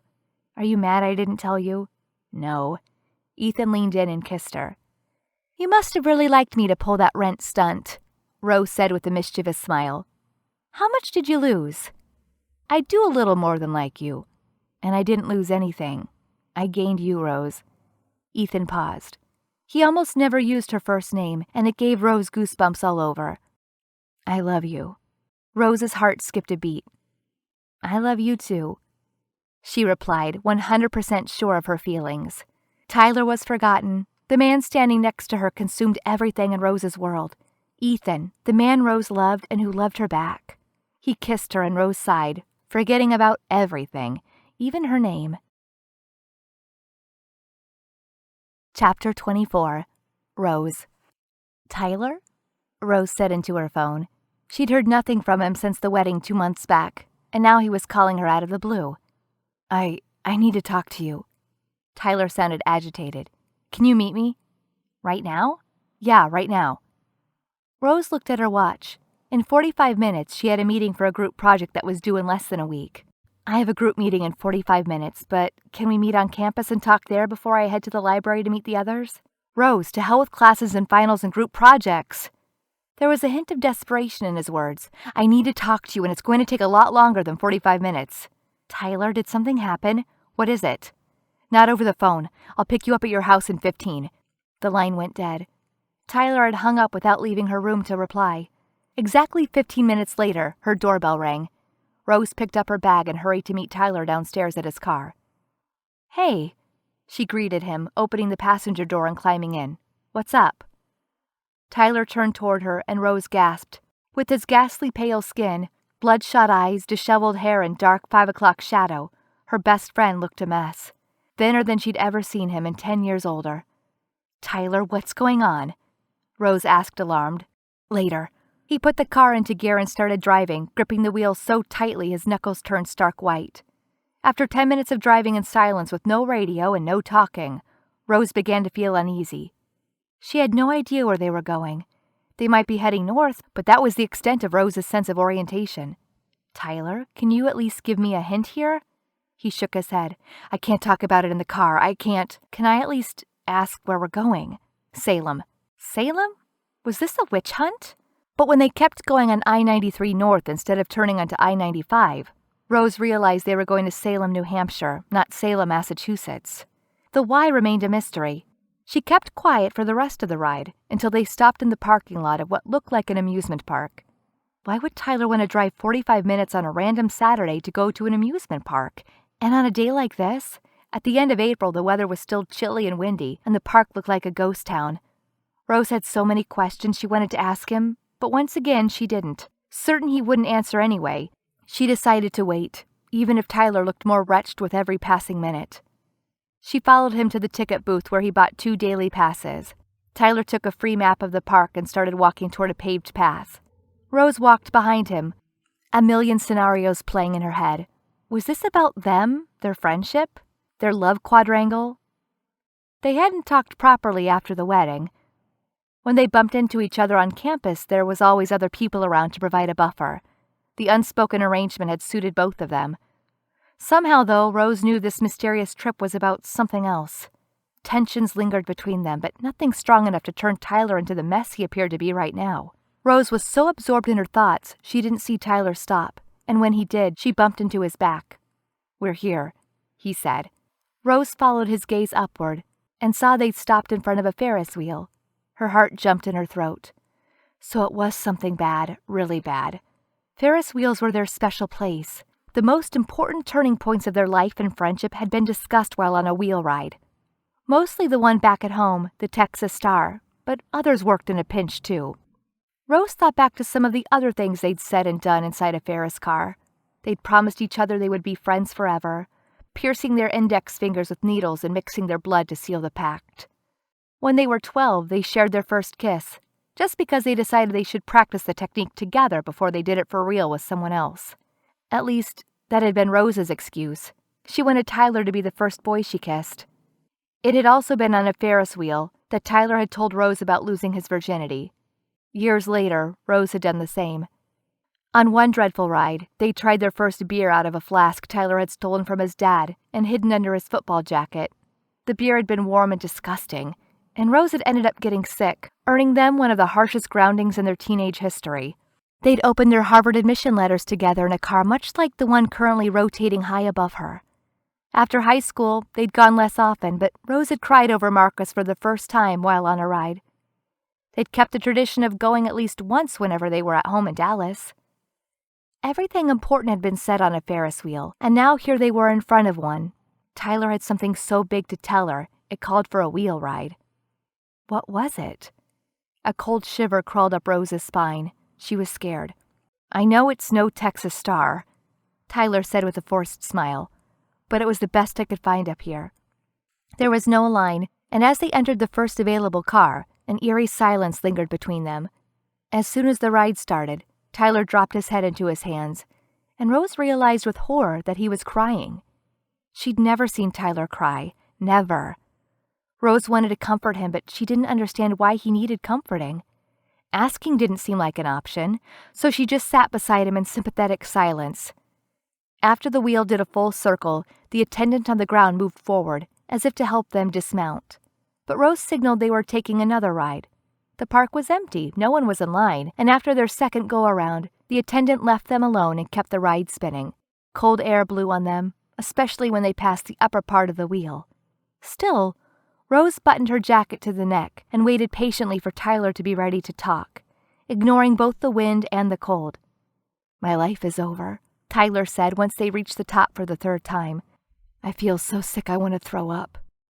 "You're ill?" Rose's voice cracked. Tyler shook his head. "Tyler, what is it? Tell me." Rose felt ready to explode from anxiety. She's... Tyler shook his head again. "She trapped me." Who? Who trapped you? What do you mean?" "Georgiana." Another chill raced down Rose's spine. What did she do this time? There were no more semesters abroad to force on him. Is it school again? No. Tyler kept shaking his head in his hands. "I'm done. No way out." "Tyler, what did she do?" Rose whispered. "She lied. She tricked me. She did it on purpose. She says she didn't, but I know she did." "What? What did she do?" Tyler let out a desperate cry. "She's pregnant." Chapter 25. Rose. After his confession, Tyler cracked and collapsed into Rose's arms, crying like a baby. Rose hugged him close to her chest, whispering soothing words, all the while boiling inside with rage. Tyler was 100% right. Georgiana had done it on purpose, probably telling Tyler some lame excuse about the pill not always working or some other false crap. Rose didn't need to hear the details. When her phone started vibrating in her bag, she shifted in the booth to turn it off without looking at the caller ID. "Pick it up if you need to," Tyler half sobbed. "No, whatever it is can wait." Rose let Tyler have a few more minutes. When he seemed a little calmer, she asked, "Have you, discussed options?" "There's nothing to discuss. Georgiana says she wants to keep the baby." "Well, of course, after all the trouble the bitch went through to engineer the pregnancy in the first place." Rose felt homicidal. "And what do you want?" "It doesn't matter what I want. I can't have it." Tyler sighed. "Rose, I want my life back. I want you back. But most of all, I want my friendship back." "Tyler, I'm here and we're friends. No matter what happens, we'll always be friends. I'm so sorry Georgiana did this to you, but we'll get through this pregnancy like everything else." "What are you going to do?" "No clue." Tyler shook his head. "What can I do?" "Well, Georgiana didn't leave you much choice." "She didn't leave me any choice. Even if she was open to discussing options, you know my views on abortion, and she knows them too." "How come?" "She knows I'm adopted and against abortion, as I wouldn't be here if my biological mom had one." "You told her you're adopted?" Rose was shocked. Tyler never told anyone. "Yeah." "When?" "Ages ago. I don't remember when. The topic just came up somehow." "Oh, Tyler, look at me, please." "What?" "You'll be an amazing father for this baby, no matter what." "Rose, please. I'm the most irresponsible person in the world. I can't take care of myself. How will I care for a helpless child?" "That's crap and you know it. Tyler, you're a good guy, and you'll be a great dad. Stop saying that word. I want to throw up. And who said morning sickness was just for girls? Rose attempted a joke. Tyler looked grim. I'm going to be someone's father. It appears so. Tyler and Rose sat in silence for another half-turn of the wheel, both staring at the view, lost in thought, until Rose finally spoke. I feel guilty about this whole situation. Guilty? You? Why would you feel guilty? Do you think Georgiana would have gone to these extremes if I hadn't moved in with you? It made her go cuckoo jealous. I don't care if Georgiana was jealous. She didn't have the right to do this to me.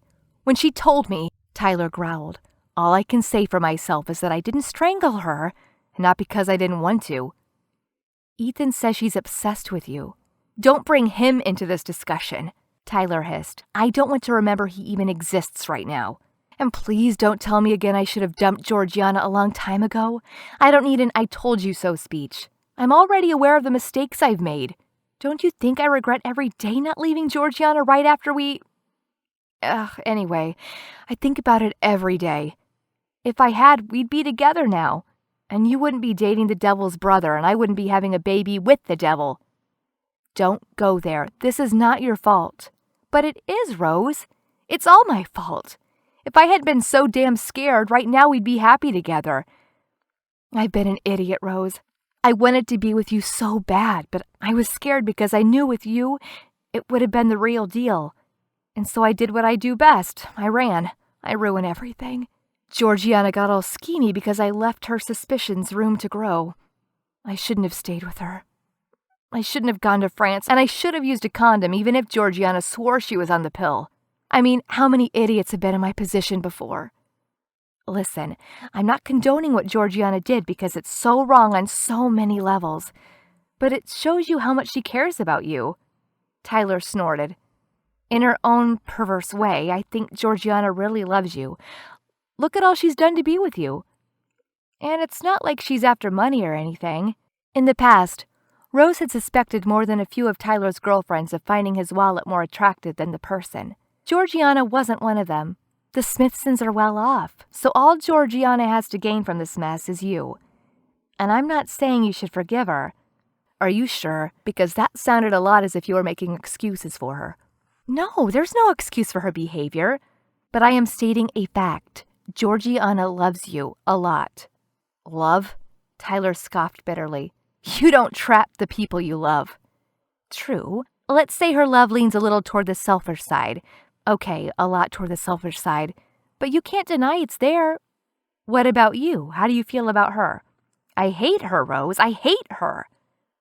Tyler stared ahead at empty space. Don't even make me think about her. Tyler, I don't like that tone. Can I ask you something? I have a feeling you're going to ask anyway. How do you feel about Georgiana? I mean, really. Before all this happened, before me. Rose gripped the security metal bar. Were you in love with her? Because if I have to be completely honest with you, she used to scare me more than any of your other girlfriends. And that's why maybe, Tyler turned toward her with a confused frown. What are you saying, Rose? I'm saying that before I messed things up, you seemed really happy with Georgiana.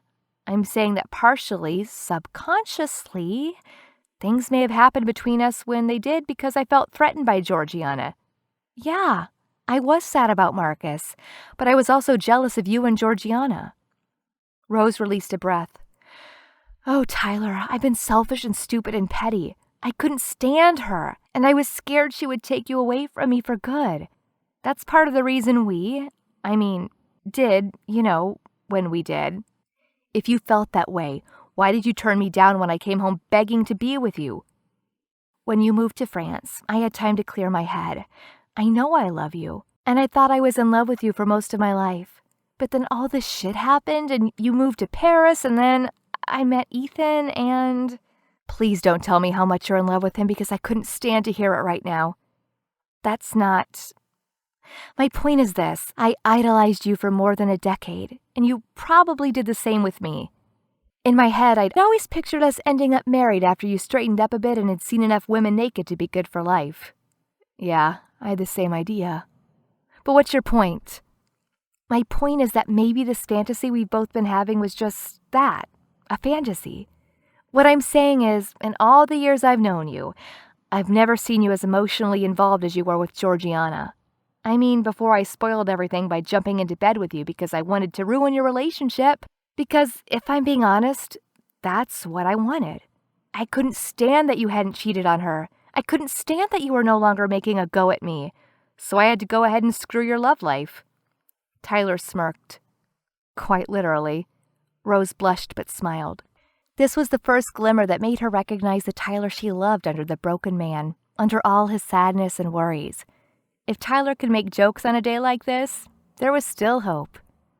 To be honest, Rose continued, I've been the worst friend, person even, worse than Julia Roberts in my best friend's wedding. I am the fungus growing on pond scum. No, you're just the scum, Tyler said with the tiniest hint of a smile. We both are. But Georgiana, she's the fungus feeding on scum. She's a bit of a fungus, or the mucus of the fungus. But the fact remains that despite everything, despite me and France, you didn't break up with her. It has to mean something. I came to that stupid wedding only because I wanted to see you. Okay, but you had a million other opportunities to dump her, and you never did. I've already told you, I'm aware of all the mistakes I've made. I don't need you to rub my face in them. What if it wasn't a mistake? You've never been faithful to someone for as long as Georgiana. Before I ruined everything, I mean. Not even with Jessica. So are you sure you can find that love again?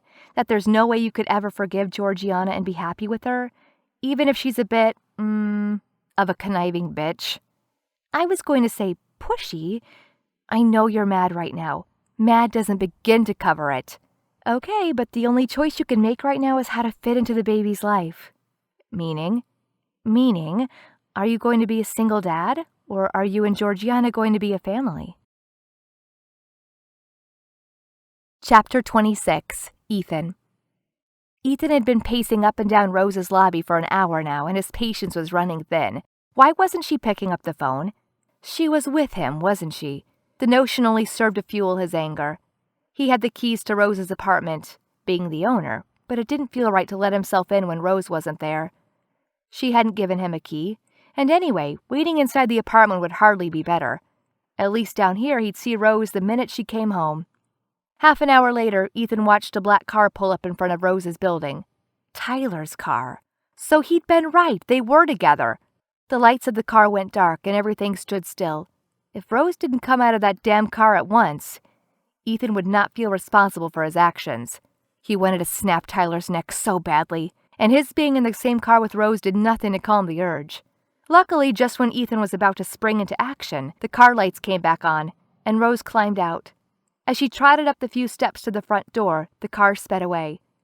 Rose's eyes widened as she entered the lobby and spotted him. Ethan?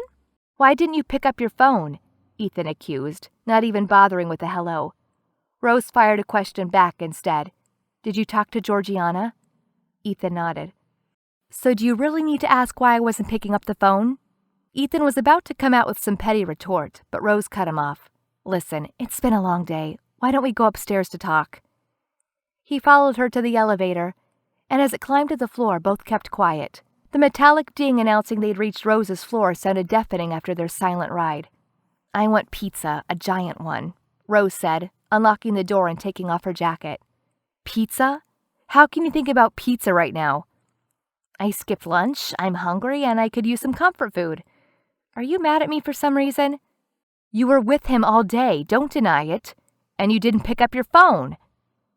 If you're up to date on the good news, I don't really need to explain why I spent the day with Tyler. He's still my best friend, and I'm his. Tyler needed to talk to someone. Do you want cheese or pepperoni? Just cheese, Ethan said, pouting. Rose dialed the delivery number. Hello? Yes, 1 cheese pizza and 1 pepperoni, please. Rose Atwood. Correct, that's me. Okay, perfect. Bye. She hung up and opened the fridge. Beer? Yeah, I need one before I go strangle that bastard. Ethan flopped onto the couch. Rose handed Ethan his beer and sat rigidly next to him. Excuse me? You heard me.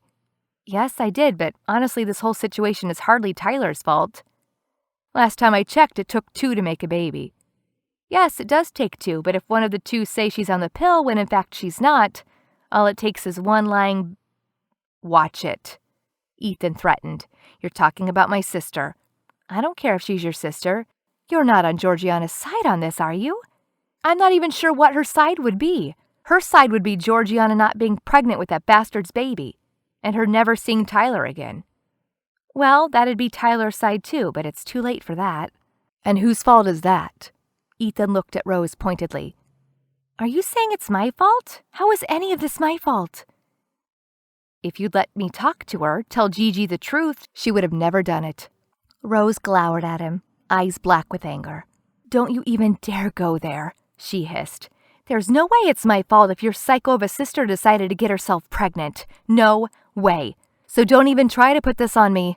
Why are you mad at me anyway? The only person with any right to be angry here is Tyler. Of course you'd be on darling Tyler's side. You're being petty on purpose. Are you mad because I spent the day with him? Is this only a jealousy tantrum? Rose, I can't stand him. And you spent the entire day with him not picking up your phone. Because we were talking. There weren't any romantic implications in the conversation. Tyler is destroyed. I've never seen him this bad. He's a cheating, lying... And what does that make your sister? Rose continued to glare at him. Georgiana schemed and lied just as bad. At least Gigi did it for love. Why did he do it? Why did he stay with her if he doesn't love her? Only to be closer to you? Or to make you jealous? And now my sister will pay the consequences for life. Only because she got herself pregnant against Tyler's will, and please don't act as if you were a beacon of moral behavior. None of us have been. Meaning? How many casual hookups did you have after Sabrina? Don't try to turn the focus away from that bastard. Really? Georgiana traps him and Tyler is the bastard. Rose was close to screaming. Calm down, Ethan said. No, you calm down. Rose shot up from the couch. You haven't answered me. What was the question? How many girls have you screwed without being in love? Ethan shrugged. A few, he said casually, seeking to hurt Rose to infuriate her. It worked. Her nostrils flared in anger, and Rose struggled to keep her voice steady as she spoke. Tell me, Ethan, how would you have felt if one of those girls had trapped you by deliberately lying about taking the pill? Think about it. Rose gave him a minute to before continuing. What if Alice had played the same trick on you? Would you be rooting for her, saying how, after all, you were the bastard for not loving her? I don't think so. Touché. He was no saint, and neither was Georgiana. Ethan began to calm down. Rose was right. He was being overprotective of his sister, and overjealous of Rose's relationship with Tyler. I know you love your sister, Rose continued, and that you're worried about her, but for once, this mess was not Tyler's fault, or mine. It was all Georgiana, 100% her. She's far from stupid or naive, and she knew all the risks and consequences when she decided to go through with her little scheme, so it's all on her. But she doesn't know about you and Tyler. Maybe if she'd known, she wouldn't have done it. Didn't you say Georgiana suspected us? Do you really think it would have stopped her, even if she knew for sure? Seems like the opposite to me. It would have made her even more desperate to cling on to Tyler, instead of stopping her altogether. Maybe you're right, but what if you're wrong? I need to tell her. Please, let me tell her. Why? What good would it do now? She could reconsider and... Ethan didn't like what he was about to say, but he saw no other solution. Not have the baby. Tyler would never let her do that. Why not? It'd be the perfect way out for him. The doorbell rang in the background. Pizza's here. Rose buzzed the delivery guy in. A few minutes later, she was back on the couch with 2 huge cardboard boxes and 2 more beers. They ate the first half of the pizza in silence. Ethan didn't want to be mad at Rose, but he was. He was convinced that if she'd let him talk with Georgiana, none of this would have happened. Why do you think Tyler wouldn't let her end the pregnancy? Ethan asked. Because... She looked unsure and wiped her mouth on a napkin to cover. Well, you'll find out anyway sooner or later. Tyler is adopted and against abortion. Really? Mm-hmm. Does Georgiana know? She does. Has for a long time. Ethan snorted. His sister really was a piece of work. Do you think that's part of the reason she did it? Because she knew Tyler would want to keep the baby? I'm pretty sure she took everything into account. Dooming herself for life. And bringing Tyler along for the ride. What is he going to do? Ethan wasn't able to keep the animosity from his voice. What would you do in his place? since you seem to have all the right answers today, Mr. Self-Righteous. Rose sounded hurt more than angry. Her vulnerability made him feel ashamed. He'd been yelling at her all night for no reason. Ethan had wanted someone to blame, but he shouldn't target Rose. "Come here," Ethan said, grabbing her by the waist and pulling her onto his lap. "Oh, so I'm back to hugging privileges?" "And kissing privileges, too." It felt good having her close, kissing her. Ethan relaxed. "It's just that my sister is crazy and I can't stand him. But I'm sorry I took it out on you." "Well, you'd better get used to Tyler being around. He might become your brother-in-law soon." "Ugh, don't say that." "Why? Do you really think he'll propose?" "They'll either split up for good and be single parents, or they'll get married and give it a shot at being a family. And despite what you think, Tyler has a pretty big sense of responsibility, especially when it comes to family." "Has he already decided?" "No, but I think he'll try. At least if he can start looking at Georgiana again without wanting to kill her on the spot." "It'll take time, but eventually, once he has come to terms with the situation and the idea of becoming a father." But is that the best option? The prospect of Georgiana marrying Tyler made Ethan sick. Will he keep being a cheating loser if they get married? I don't have a crystal ball. I have no idea what's best or how it will turn out, but all I know is that Tyler will love this baby with all he has. He'll be a wonderful dad. I'm not so sure about a great husband. It's hard for anyone to start a family and have kids, but if you're forced into it, especially if you're Tyler. Rose shook her head. So my sister basically dug her own grave. It's not necessarily going to be a fairy tale wedding, but there's a part of Tyler that cares about your sister. If he can forgive her, they could make it work. At least Mom will be ecstatic if she has another daughter married before the end of the year. And my dad, too, with all these lawyers' genes getting mixed up. He'll have a lawyer empire with all these grandkids. But with us, babies could end up with a mixed real estate gene.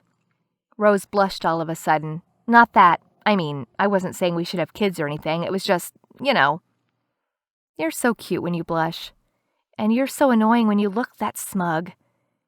That's not true. You adore me all the time. Ethan smirked. So much so that you want to have my babies. I said it just for the sake of talking. Ethan pressed one hand to his chest mockingly. Now you're hurting me. Oh, stop it. She silenced him with a kiss, and he wasn't about to complain. I have to study, Rose said after a short makeup cuddle. Finals are in 10 days, and I haven't done any homework today. Plus, I have a bunch of angry emails from my group project members who I blew off at the library that I need to read and reply to. Do you mind spending a cozy night in while I study? I couldn't imagine a better way of spending the night than cozied in with you, and I always have work to do. I love you, Rose said out of the blue. Never doubt that. I love you too, Miss Atwood. Guilt still gnawed at him, though. He'd been too harsh with her today. Rose didn't deserve to be treated this way. Sorry again for today. I know it's not your fault. I was as worried for my sister as I was mad you spent the day with Tyler. You know, she said, and kissed Ethan. The feminist movement will shoot me for saying this, but I sorta like it when you get crazy jealous. You're annoying as hell, but way too adorable. I won't tell, I promise. Rose got her books from her room and sat at the dining table. Ethan sat next to her, took out his iPad, and they began working and studying respectively. Despite all that was happening, Ethan found himself happier than ever. A simple night in, doing ordinary, boring stuff, and Ethan was in heaven because he had Rose by his side. Chapter 27, Rose. Woohoo! Finals are over! Rose tilted her face up, enjoying the first warm day of May. You mind taking a walk with me? Tyler asked seriously. Is Georgiana around? Rose checked behind them. Since the pregnancy announcement, Georgiana had become even more clingy and possessive of Tyler, which usually resulted in escalating nasty behavior toward Rose. Nah, she had an exam, right? Tyler checked his watch. About now. We should be good for at least 2 hours. Okay, then. They walked in silence until Tyler stopped in front of a sunlit bench. He sat on the backrest and Rose sat on the bench next to him, her head level with his knees. So, I might have decided what to do with Georgiana and the baby, Tyler announced. But I need to talk to you first. Okay. Rose's heart started beating faster. I'll ask her to marry me and try to make it work. But before I do, I need to know you mean it when you say there isn't a future for us. That you see me as just a friend. Air left Rose's lungs. So this was the moment when she'd have to say goodbye to Tyler forever. The day had been coming, fast, but somehow in all the scenarios Rose had imagined, being on a bench in the sun on campus had not been one of them. Rose's voice failed her, the words caught in her throat. She paused and tried again. Tyler, I don't see you just as a friend. You're so much more than that. You're my best friend, my oldest friend. You're family, and I love you. But you're not in love with me anymore. Rose shook her head. 'Cause you love him. Rose nodded. Funny how Tyler and Ethan kept avoiding saying each other's names and just kept calling each other him. I hate his guts, you know. If it's any consolation, Ethan hates yours too. Tyler snorted. Excuse me if I don't feel sorry for him. Rose tried to keep her emotions in check. Her relationship, friendship, with Tyler wouldn't be the same after today. For years, they'd flirted with the possibility of romance, of a distant future together. But today they were putting a stop to that for good. Rose hoped she'd manage to finish this conversation without bursting into tears. Okay then, I'll be a married man soon. You already guessed what I would say? Pretty much. How? From the way you look at him. You've never looked at me that way, Rose. You've never looked at anyone that way. Can I get a hug? Rose was about to break down. Course you can. Come here. Tyler jumped down from the bench's backrest and pulled Rose into a tight embrace. A new sadness overcame her, and hugging Tyler provided little in the way of comfort. This newfound melancholy would take a long time to shake off. But at least for the first time in forever, there wasn't tension between them. Promise me we will stay best friends no matter what happens, Rose whispered. Hey, I know I've gone soft, but I'm not Paris Hilton BFF material yet. Tyler smiled. And who knows, you could become my sister-in-law very soon. One day we'll have one big happy family, he added sarcastically. Come on. Rose pushed him away and sat back on the bench. It's not like I'm going to marry Ethan anytime soon. If he's not stupid, he'll ask you. Plus, he's such an old guy, he'd better get a move on. Rose beamed at Tyler. It was good that he was making jokes again. So when are you going to propose? She asked. This weekend, Tyler said, sitting next to her. Just before the term ends. Knowing Georgiana, she'll want to get married straight away before the bump shows. You've already picked a ring? I have one on hold. You seem calm enough. No, I'm freaking out, Rose. My guts are screaming at me to hop on a plane, go get lost somewhere in Asia, and not come back for years. But like you said, I'll become a father no matter what. So I want to at least try to be a decent one. You'll be a great dad, Tyler, I'm sure of it. I have another question for you. Is this one easier? Pretty straightforward. Will you be my best man?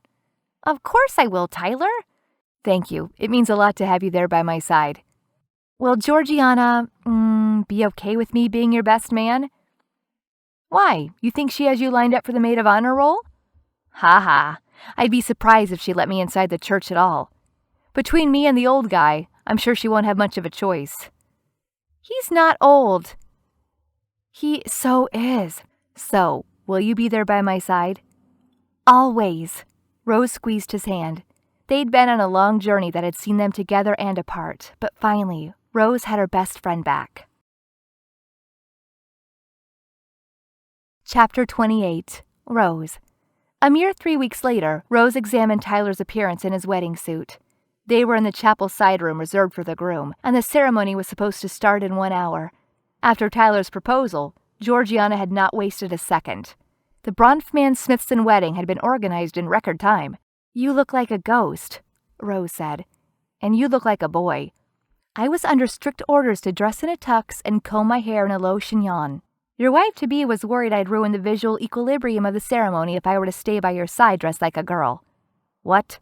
Interpreting Georgiana's thoughts with some liberty, I think she wanted me to look as ugly as possible. You're never ugly, not even when you dress like a boy. Well, I wasn't forbidden from wearing makeup at least. How are you doing? I want to throw up. That good, huh? Yup. Where did you leave the old guy? Ethan's outside helping his father welcome the guests. Your parents are doing the same. It's a funny mix. You can spot the Texans from a mile away, even if they can't wear hats inside the church. Bet you can. Tyler chuckled. How was the big dinner last night? I suspect my mom has a crush on Ethan. As for my dad, he couldn't understand how someone could not want to be a lawyer. But he and Ethan had plenty of topics to discuss, and they hit it off pretty well. Uh-huh. You asked, Rose said, straightening his bow tie. I'm a masochist, didn't you know? Why else would I be doing this right now? Because you're a good man, because it's the right thing to do, and because despite what you might think, deep down you care about Georgiana a lot. And I had a little peek at the bride. She's going to take your breath away, Rose said, smiling. She was trying her best, but seeing Tyler marrying someone else wasn't the piece of cake she'd expected. Seeing Georgiana resplendent in her white gown hadn't helped either. There was a knock on the door. Ethan came in.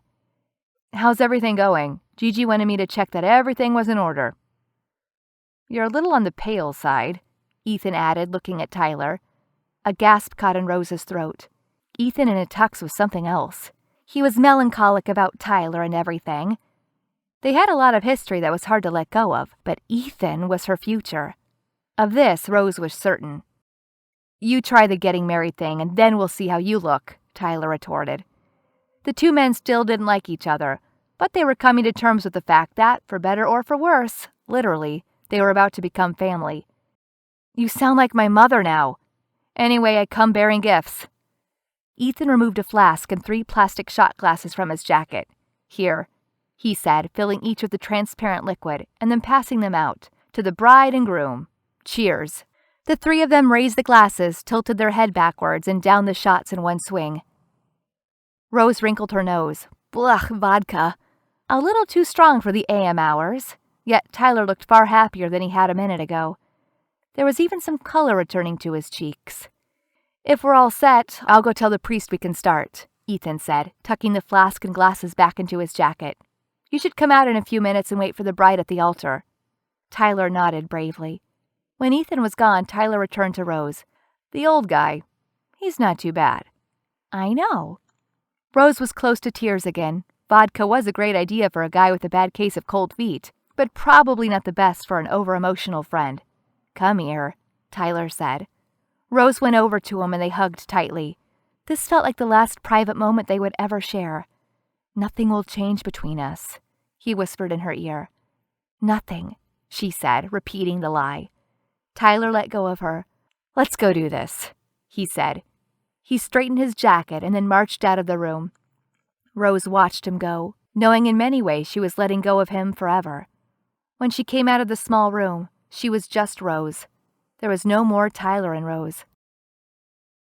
I'm not sure if the fact that I find you hot while you're dressed like a boy should scare me or not, Ethan teased, as he and Rose waltzed across the dance floor, a platform that had been set in the middle of the Smithsons' family home garden. I'm about to cut into your dilemma, Rose said. Do you think the style Gestapo would flay me if I let my hair loose? This chignon is killing me, and the bow tie is strangling. How do you guys wear these around your neck every day? She started pulling some pins out of her hair. Here, let me help. Ethan pulled her to the edge of the garden and started working his fingers into her hair. When the last pin came loose, Rose shook her head and let her hair cascade down onto her shoulders. Ethan was already undoing the bow tie. I have to stop now or I'll end up undressing you completely. It wouldn't be very proper. No, it wouldn't, especially not with your mother staring at us. She's been watching us like a hawk all day. What's up with her? Ah, my dear, Ethan grinned. I'm afraid that with my sister's nuptials, I remain the sole Smithson sibling yet to be matched. I'm pretty sure my mother has designs on you. Aren't 2 weddings in 6 months enough for her? Is the thought of joining yourself to me in holy matrimony so unappealing to you, Miss Atwood? What? No, I mean... Rose was stuttering, her face searing red. Are you serious? Why not? His stare was like burning ice. I thought you were against getting married. I'm against girls shopping for rings after one date. I'm not against getting married to the woman I love. Are you proposing? Rose's heart was beating way too fast. Now don't go getting a big head, Miss Atwood. She swatted him playfully. Jerk. He grabbed her hand and pulled her into a kiss. I love you, Ethan whispered. One day, I want you to be my wife. What do you say? One day. Rose couldn't help but smile like an idiot. I love you too. Now that my noble intentions are in the open, can I bring you to my room? Ethan and Rose discreetly disappeared behind a bush and ran across the lawn toward the house, holding hands and laughing like a pair of kids. Never, not even in her wildest dreams, could Rose have imagined the day Tyler married another woman would end up being the happiest of her life. But life had many happy surprises in store, and running free on the grass holding the hand of the man she loved, Rose felt exactly that, the happiest she'd ever been. To be continued. Thank you for listening. If you'd like to listen to more audiobooks like this one, please remember to subscribe to my channel. Happy listening, Camilla.